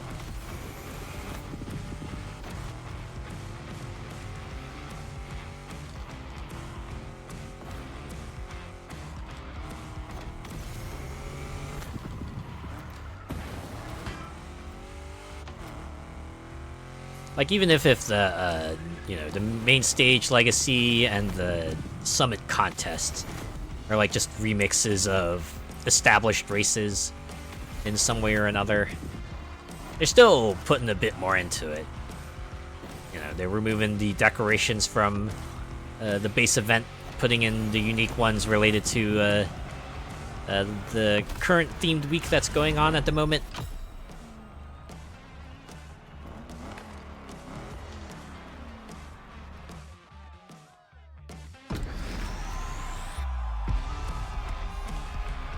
Go. We kicked Tony's butt.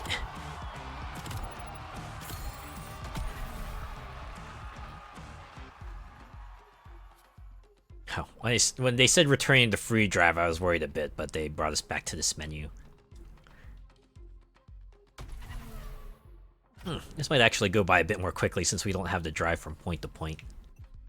Oh, okay, so this one doesn't give you like a fair PvP car. You have to kind of pick one from here, but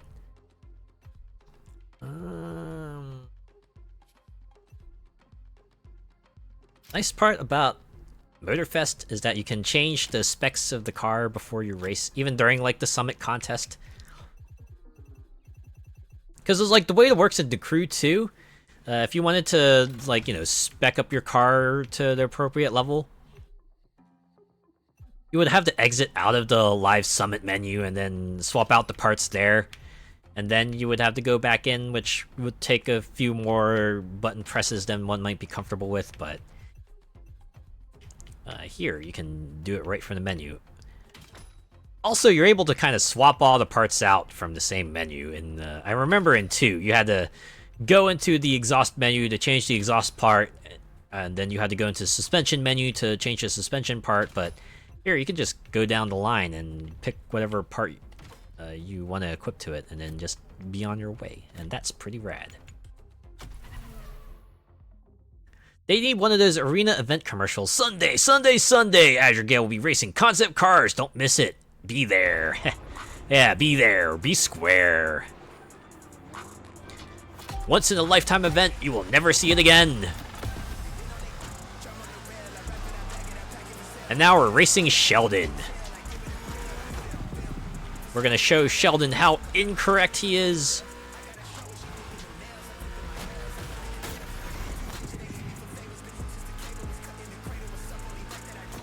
You know, I think I read somewhere that the series Young Sheldon actually ended. It concluded, which I thought was surprising. Well, actually, I'm like just more surprised that Young Sheldon went as long as it did. Felt like it was like one of those series that only had, you know, so much in it. As long as the, you know, the kid actor portraying young Sheldon could continue portraying young Sheldon. I just wondered if it would ever get to the point where young Sheldon would turn into, like, teenager Sheldon, but I guess they didn't have to do that. Or maybe they did. I have to admit, I didn't watch the series. I dropped out of the series early on, so I can't really say what young Sheldon did after a while. I think I was, like, at the point where he started going to college, and that's where I stopped watching it. Even then, I really wasn't watching it regularly. I was only watching it because my parents happened to have it on TV, so that's what I just watched then.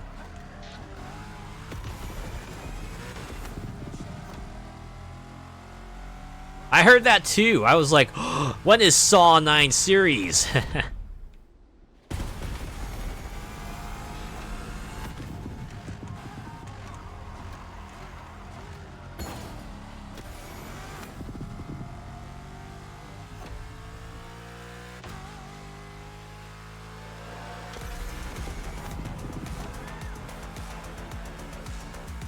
Does make me wonder though if they're like maybe planning any more series within that particular continuity.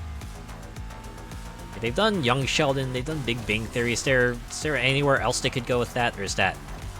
I feel like if they tried to do any more shows within that sort of realm, they would just be like milking it.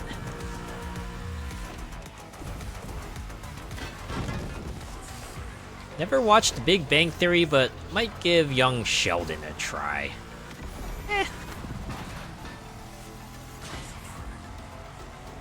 Big Bang Theory might be fun if you enjoy lots of topical geek references and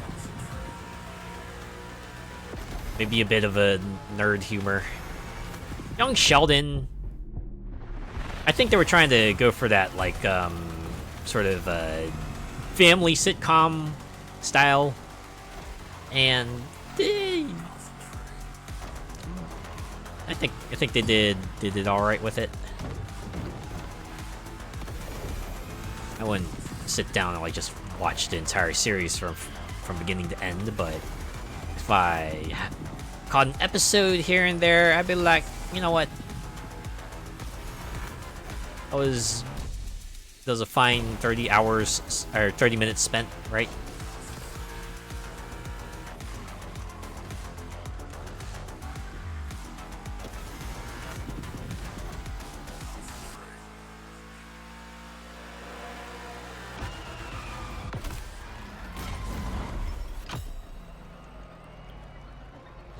It always does amuse me that the races always end with like the car just kind of, you know, drifting into the finish.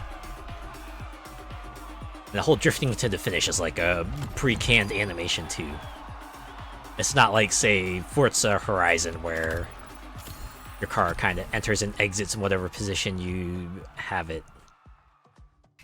Alright, now we're at American pop culture. Chase in the jungle. Take a dive into American pop culture through some truly breathtaking races. Ready? Action. Here we go. Oh, and we're in Adland. Huh. Wrangler Evo 1 Rally Raid Edition. This will be a fun time.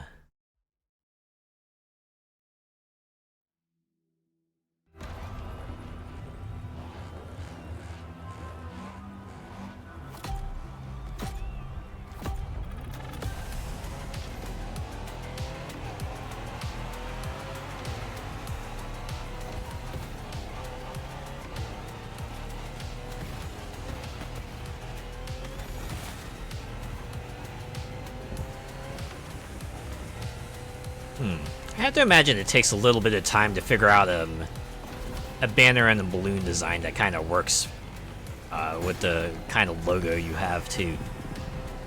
Like the way American pop works. Oh. Remix. Right, you have to determine a design that will stand out on the balloon. You have to determine a design that will work well with the banner. And then one that might work well with the flag. A lot of things you gotta... Oh my god. It's like it never happened. Gotta back it up even further. Alright.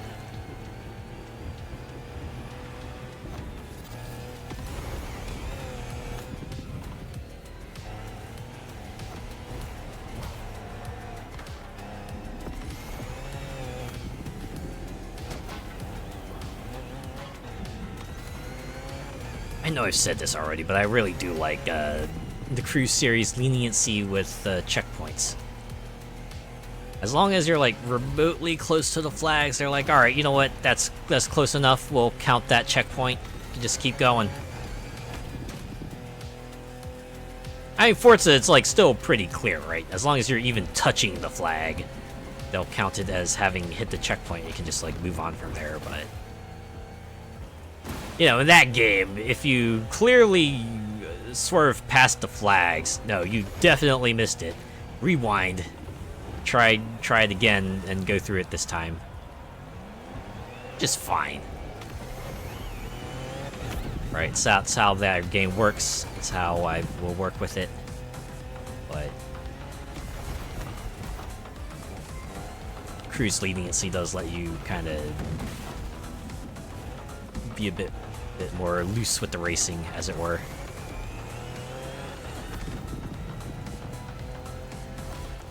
Hitboxes are so anal about if you hit the checkpoints. Yeah, it can feel like that sometimes. Where it feels like you totally like tapped a flag, but still they consider you to have missed it, and you're like, alright, well I guess I'm just rewinding now. Or I'm just gonna get tossed back to the previous checkpoint, depending on what kind of race you're doing.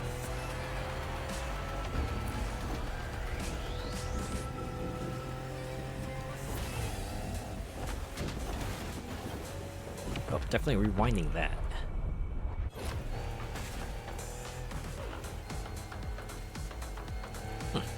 Even the rewinds here, I think, has a bit of an advantage to it, right? While they only let you rewind like the past 15 seconds, you can come back in wherever you want, right? You can just let go of the rewind button wherever you want, and the game will just resume your drive from there. Might be advantageous, it might not be, but you have a lot more control on where you kind of start back up.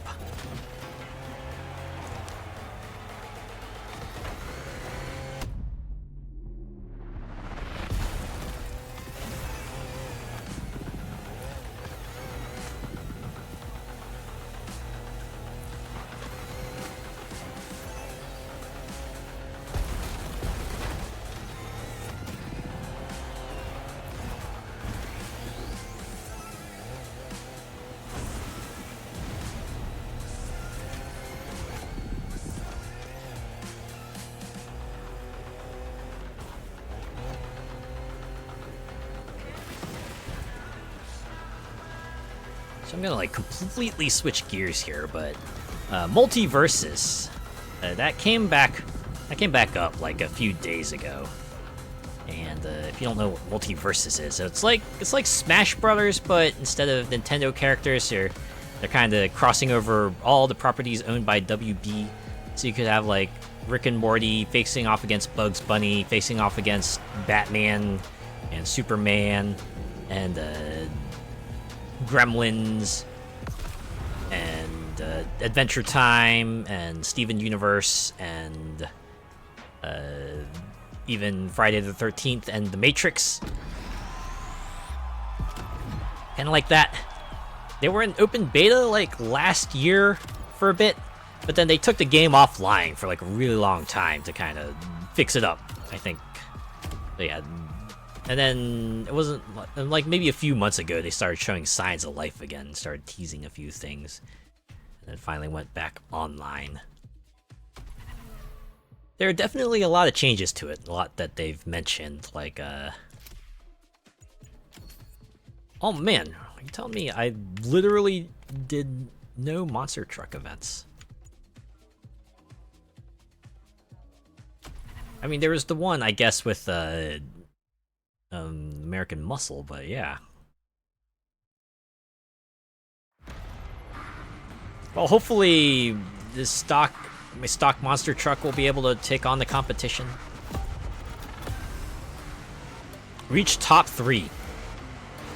That's all I gotta do, not be last. But that might be a bit of an ask.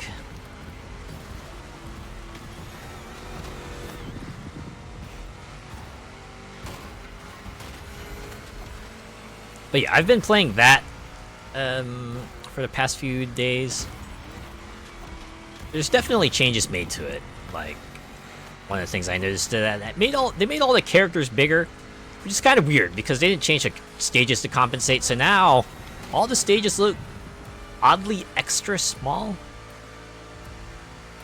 I feel like if they just making the characters bigger just doesn't quite work out. This is like a bit too much of a stylistic dissonance there. I've seen some people say that the game feels a lot slower too, which I'm not quite sure. Can't really say, I'm not good at gauging that kind of thing. But the one thing I do like that they added were like these things called rifts. It's like their single player mode. I guess their PvE style mode. Where it's kind of like a story mode of sorts, right? They take advantage of the multiverse concept, and funky things are happening in different people's worlds, and you go through like a set of events that way, right? Some of them are like their typical versus fights, but they might have special conditions attached to them, like maybe they might give you infinite jumps or something like that. Others are like mini games, like the one rift I went to had like a kind of a card shuffling kind of mini game, and another one was like break the targets style thing from Smash, and there was another one that was like target shooting, things like that, and that's pretty cool. I do think the new characters that they introduced for the re-release were pretty good grabs as well. At least they're the ones that would get the people talking, at least, right? So it was like the Joker, which is, you know, big famous Batman villain, and then Jason Voorhees from Friday the 13th, and Agent Smith from The Matrix. So I guess they're really kind of leaning into the villains, give everyone like a set of bad guys to beat up. And I've seen rumors about like future characters, and it seems pretty cool. Oh yeah, the new stages too. They did add new stages based off of Dexter's Laboratory and Powerpuff Girls. So really, just them saying yes, we're considering every single property we have for this, right? We'll do all the deepest pulls. Bring on the Animaniacs. Yeah, we can hope, right, sometime in the future. Either give us like WB Tower or give us like the characters, or maybe even better, just give them both. Right, I think they're all famous. They're all famous for a reason.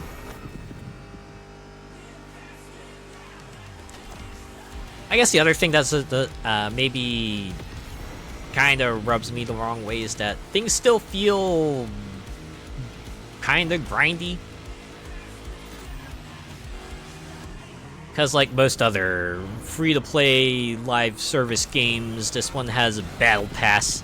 You know, you do stuff, you get experience for it, and like, I know they probably don't want me to complete this in like a very short amount of time, but feels like I've like kind of played my butt off these past 2 days, and I've only raised that battle pass like maybe 6 levels out of 70? There's a lot to ask for, and even though like the battle passes last for like 2 months, I don't even know if I'll be playing this game that long to kind of get through all that. It's kind of a bummer, because I remember the previous beta they had, just like the Season 1 pass. I got that, and I was able to complete it, right? Complete it in a comfortable amount of time, too. Felt like I had weeks left over, and was like just enough time that if someone were going a bit more slowly, they could still reasonably complete it. Then for the Season 2 pass, it just got like super unreasonable. Like I felt like I was like playing my butt off like each day, and I still could not get to the end of it. So I eventually just like gave up. And I think they must have noticed that, or enough people did that, because that was like the point where they went, okay, we're just gonna take this offline and really, really work on it, and hopefully bring it back better than ever. Like you say, sounds very grindy. Yeah, it's like I shouldn't say only. It's like my biggest my biggest issue with it. It's not the kind of game you can just, like, you know, jump in, play like 3 matches, and feel like you're doing alright. It's like the kind of game you kind of have to devote yourself to, and I'm not sure if I want to do that. Because as much fun as I have, you know, beating everyone up as Harley Quinn, you know, there are other games I want to play. You know, games like the Crew Motorfest and the Outer Worlds, and whatever else I might pick up in the future. So yeah, I have mixed feelings about it. Right, Multiverses. It's got cool ideas, and I really want them to succeed. But definitely some things they gotta work on if they wanna perhaps get up there. You know. Speaking of new games, though, there is one that came out that I'm excited to try out. I have not started it yet, but I do want to get to it, at least before I stream it this Sunday. The Rogue Prince of Persia, created by Evil Empire, right? The guys who did the Dead Cells DLC, so I feel like they probably got a good pedigree on them to make a good 2D roguelike Prince of Persia game. And the videos I've seen of it look pretty cool. So I'm looking forward to giving that a few runs and seeing how it goes. It's pretty funny, because I think they were supposed to actually release like 2 weeks ago, but then they put out the messages like, yeah, so you may have heard of this game called Hades 2 that like everyone is playing, and as a matter of fact, we are also playing it as well. So we're just gonna delay the release of this game by like 2 weeks so that everyone can have their fill of Hades 2, and well, we'll see May 27th. And then May 27th came around, and then they released Rogue Prince of Persia. I'm like, oh yeah, let's go. And I want to maybe give that a few runs. Or maybe this is like one of those games I should just start fresh. Going fresh so that we can all see the intro and see how this Rogue Prince of Persia gets into the predicament he is. Why he has to do all these runs over and over again to save Persia, as the description puts it.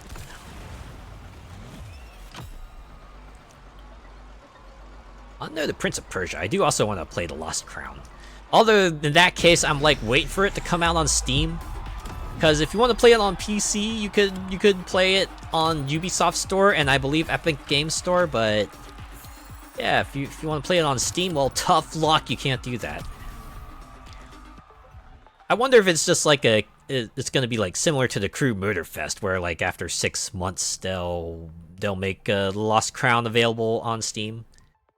Which means hopefully we'll see it in August. Maybe I'll play it then. I do want to play it though, because everyone has like good things to say about it, so I really do want to try that out. Alright, one more. Compete with a powerful touring car and win an exclusive platinum reward, but oh. I think they just like actually copy pasted the description text from like the Summit contest. Oh yeah, because American Racing. Yeah, okay. I mean, sure. Alright, and this is fair PvP. I like that. I want to see them expand the Nicktoons fighter. Oh yeah, Nickelodeon All-Star Brawl. Yeah, that came out surprisingly well too. I think like even Nickelodeon probably was surprised with how well it was received.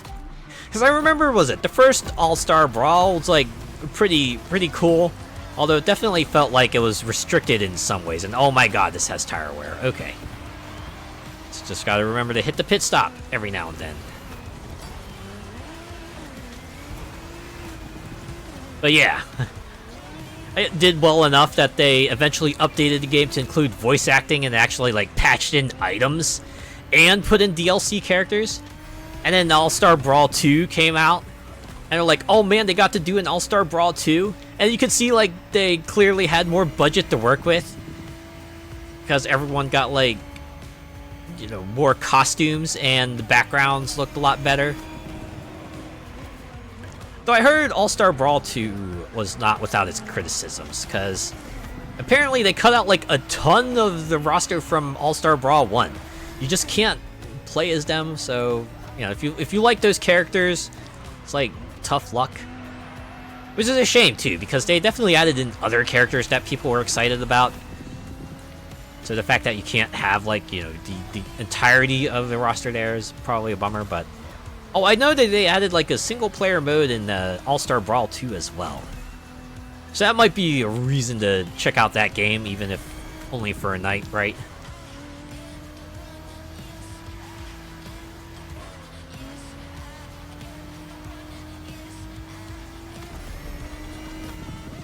Yeah, I know All-Star Brawl 2 also has a season pass in there, releasing characters for it as we speak.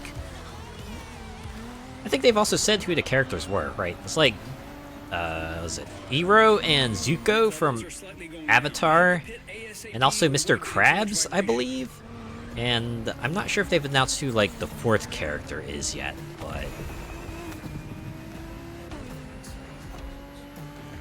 any game that has Helga Pataki is a fun one, yeah.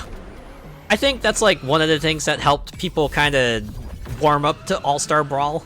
Right, you get characters like that and ones from Real Monsters and like Powdered Toast Man. And you're like, okay, so it's not just like some cash-in title. No, they're putting in some effort. They're digging into the Nickelodeon vault for this one.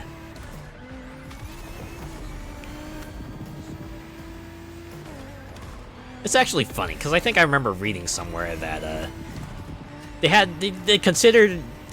I think the devs tried to pitch adding in characters from Nickelodeon's live-action shows, but those got shot down. I guess understandably so. Because I think the way things work, you have to get into contact with you know, the person who portrayed the character in the live-action show as well. So, if you consider like All-Star Brawl 1, maybe didn't have that much budget to begin with, they might have decided that their money was better spent elsewhere. They certainly made the most of it, that's for sure.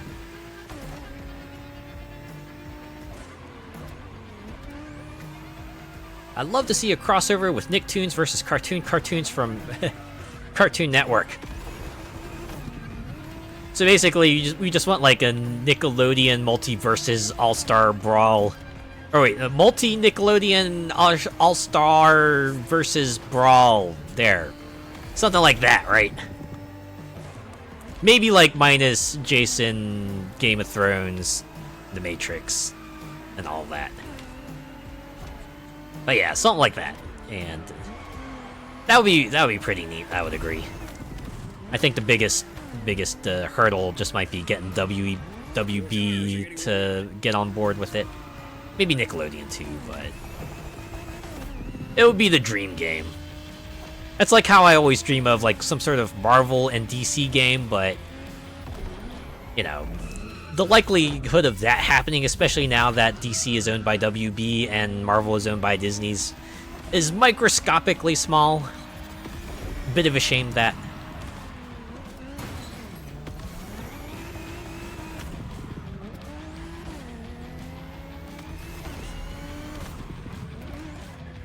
Does make me wonder though, like just how many hoops did NetherRealm have to jump through to get like Teenage Mutant Ninja Turtles and Hellboy into Injustice 2? Or maybe it wasn't that bad. Maybe the creators were like completely chill with it. Don't know. Don't know what went on behind the scenes. Pretty cool that they got him in. I'll say that.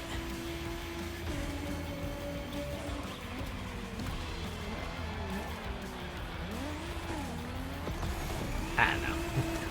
I've seen people more recently start decrying the idea of crossovers.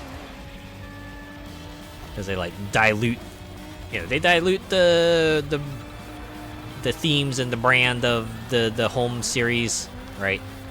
And I guess I can understand it to a certain extent.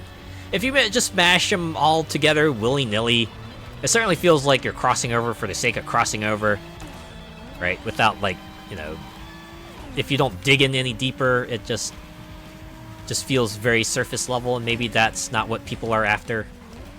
On the other hand, I don't know. it's just fun, just you know, making Mario and Sonic fight each other for real and seeing who wins, right? That's always fun. I guess it just depends on how much effort you can kind of see coming out from it. Something like, say, Fortnite, where crossovers are just, hey, now you can have, say, Sasuke running around with a gun shooting everyone, or Goku running around with a gun shooting everyone, or Batman running around with a gun and shooting everyone. Maybe that might be more of the kind of complaints they're directing the things they're directing their complaints towards, which I guess I can get more. But, you know, on principle, I'm not opposed to the idea of crossovers. I think it's fun. Just, like, put a bit of a bit more legitimacy, for the lack of a better word, to the things. There's endless playground arguments about who would beat who in a battle, right? Things like that.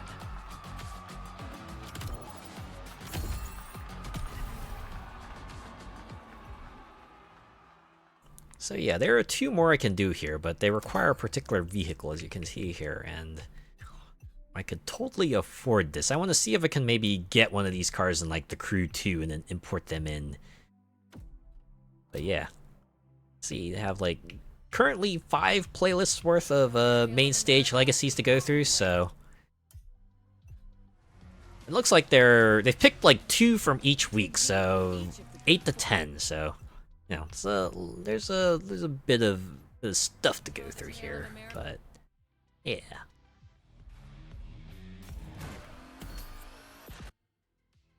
That reminds me, they could add in Disney cartoons like classics like Recess or Lloyd in Space, The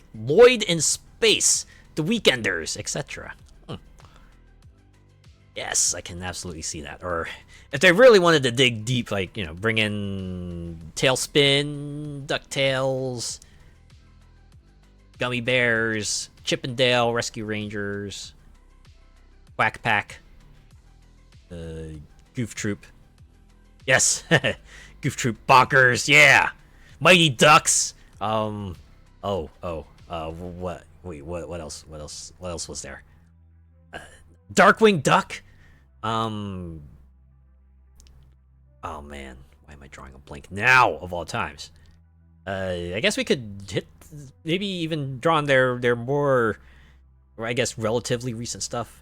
I say relatively, because it's like 20 years old now, but things like Kim Possible, Phineas and Ferb, what was it, that one camp series whose name I can't remember for the life of me at the moment? Things like that. Yeah. The Wuzzles. Sure. But yeah.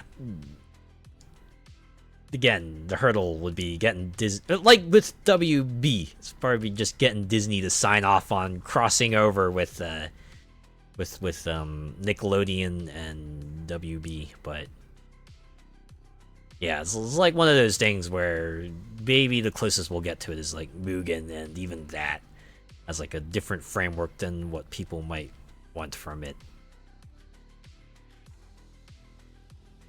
But in any case, it's been a good night. We've managed to get through all the main playlists. We're starting on the main stage, and I think if the trajectory remains accurate, since we don't have to like drive from point to point, it's just like right from one event to another, and they all are like, for the most part, short. We'll probably get through most of them, I imagine. I'll try to get all the cars that we need to just like get through all of them, so we can get all this stuff and just see what the previous months were like. Yeah, that will be for next week. Have a good one and don't work too hard. Thanks, and yes, you continue enjoying your break. Have yourself a good evening. But yes, for now, I think I'm going to call it here. So thank you. Thanks to everyone who came by and hung around and chatted, and even if you just lurked, I appreciate each and every one of you. I'll be back on Friday, where guess what? We're gonna continue the Outer Worlds. I believe we'll actually get to the factory side quest. Alright, we'll do that. We'll get that out of the way. And then we'll finally resume our main quest to find that one guy, right? Continue the story.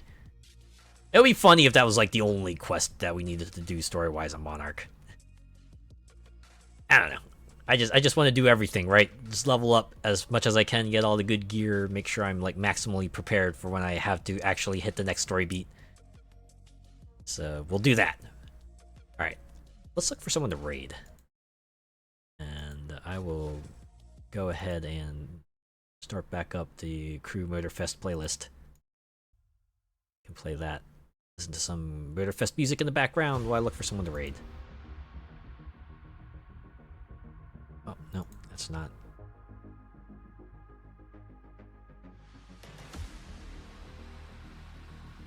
What can I send y'all off to?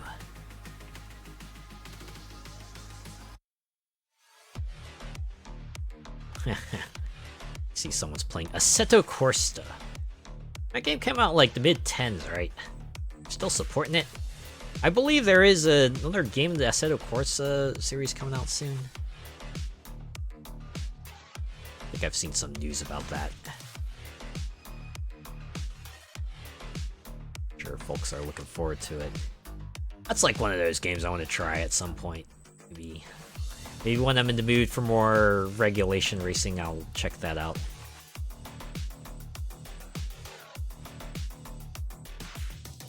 Oh yeah, a lot of Paper Mario the Thousand Year Door streams as well, because I believe that came out last week.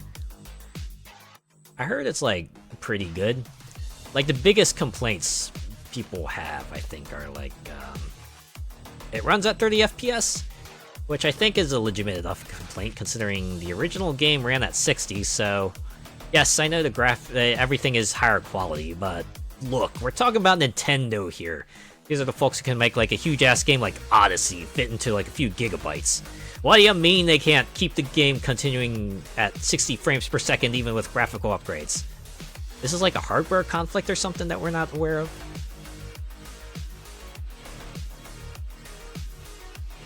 I mean, the game's still plenty playable at 30 FPS, but it does make you wonder, why not? Why not 60? What happened? What happened?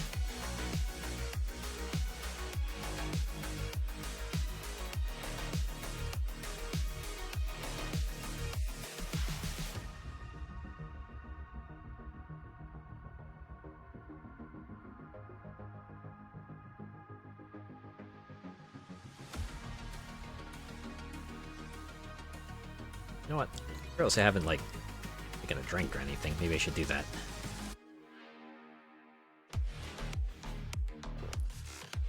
There we go. That's my hydration. I should probably do that more often. It's like take a sip of water. Definitely felt my throat a little dry there. Certainly it makes me respect those people who stream for like 8 to 12 hours, because good lord. Having to be on for that long, I feel like would just take all the energy out of me. I think the last time I attempted that was when I did that Steam Demo Fest. Right, I queued up a bunch of demos, and I guess I didn't realize how long it would take me to get through all of them. I think I ended up like streaming for like almost 10 hours then, and I was definitely tuckered out by the end.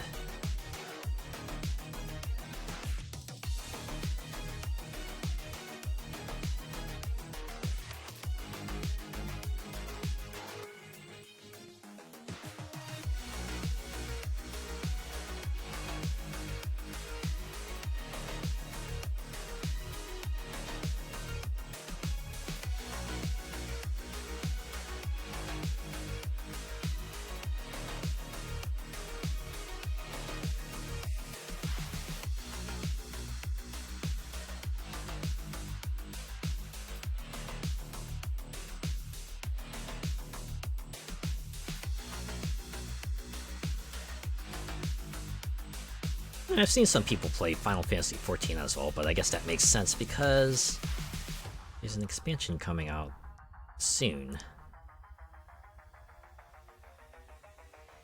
sure how soon, but it's like soon enough, right?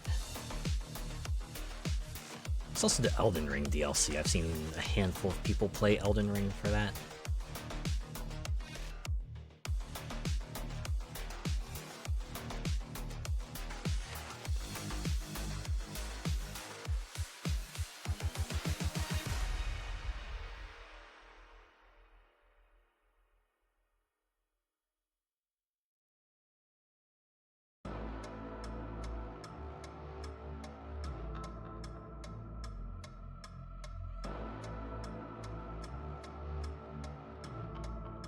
Dang it. For the first time in a while, I've been hit with that decision paralysis.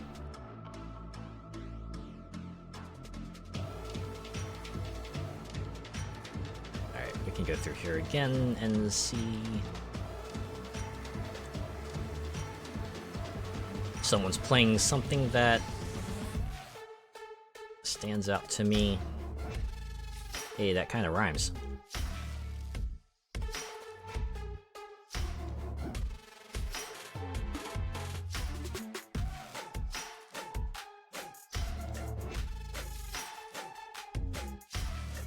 Yeah, seeing one person here is playing multiverses.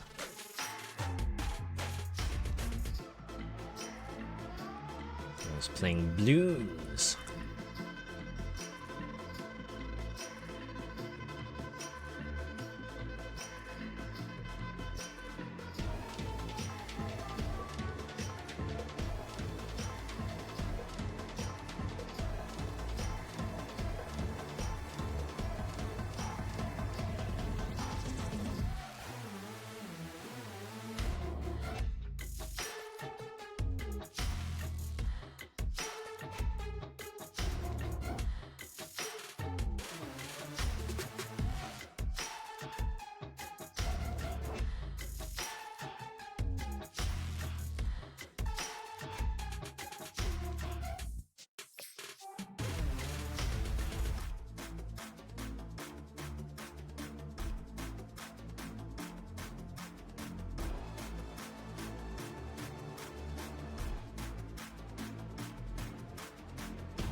See someone playing Mad Max.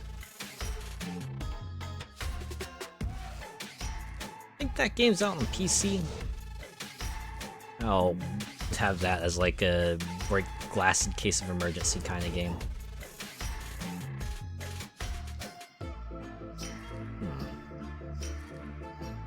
So see Mega Man 7. I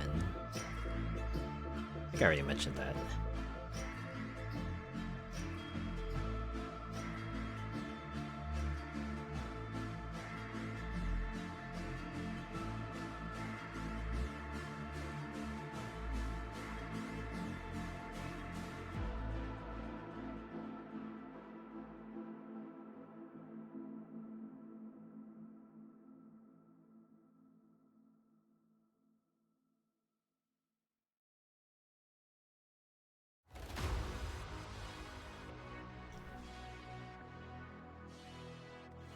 Maybe if I check another tag, stumble across someone.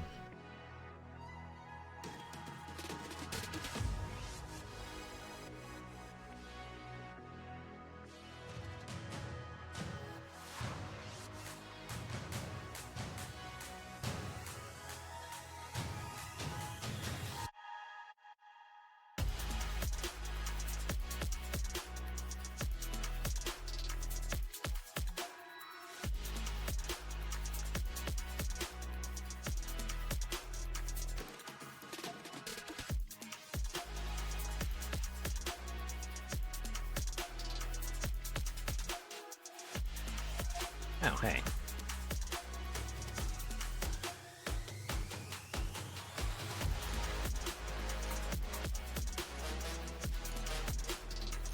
Alright. keep looking for a bit.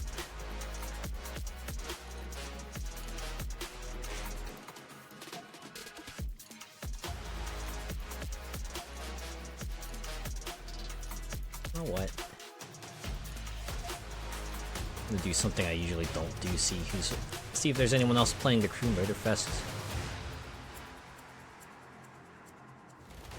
See who else is playing the Crew Motorfest. Maybe raid into them instead.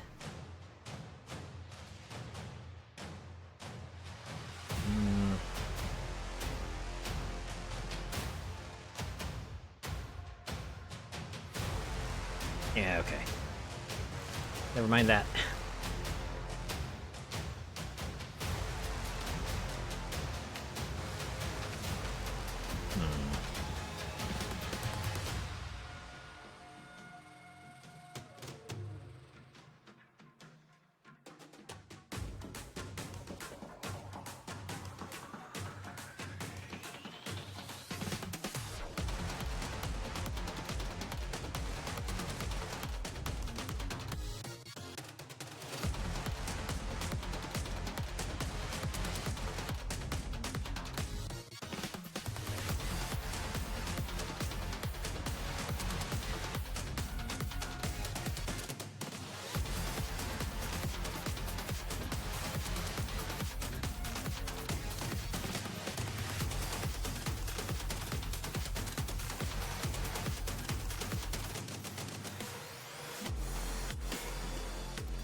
Okay. I think I might have decided on someone.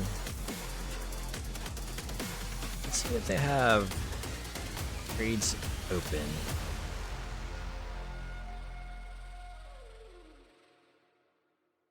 Oh. Keep on forgetting to stop raids. Okay.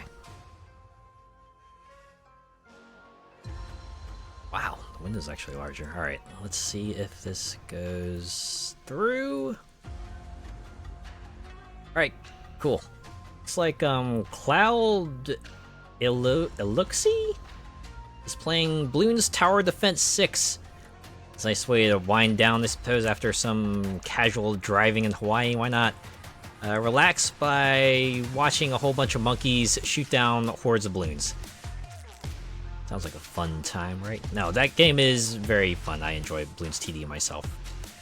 So, let's see. Raid message. Oh, you know what? Since I talked about it during the stream, we'll go with this.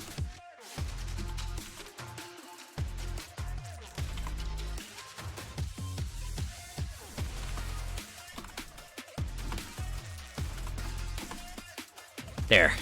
If you're joining in on the raid, give them a past, present, and future raid. And if not, have a good rest of your week, and I'll see you on Friday for the Outer Worlds. Take care.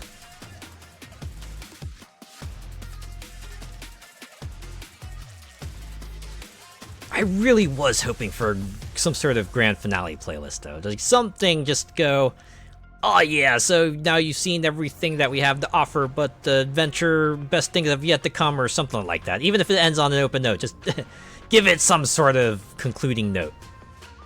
Alright, see ya.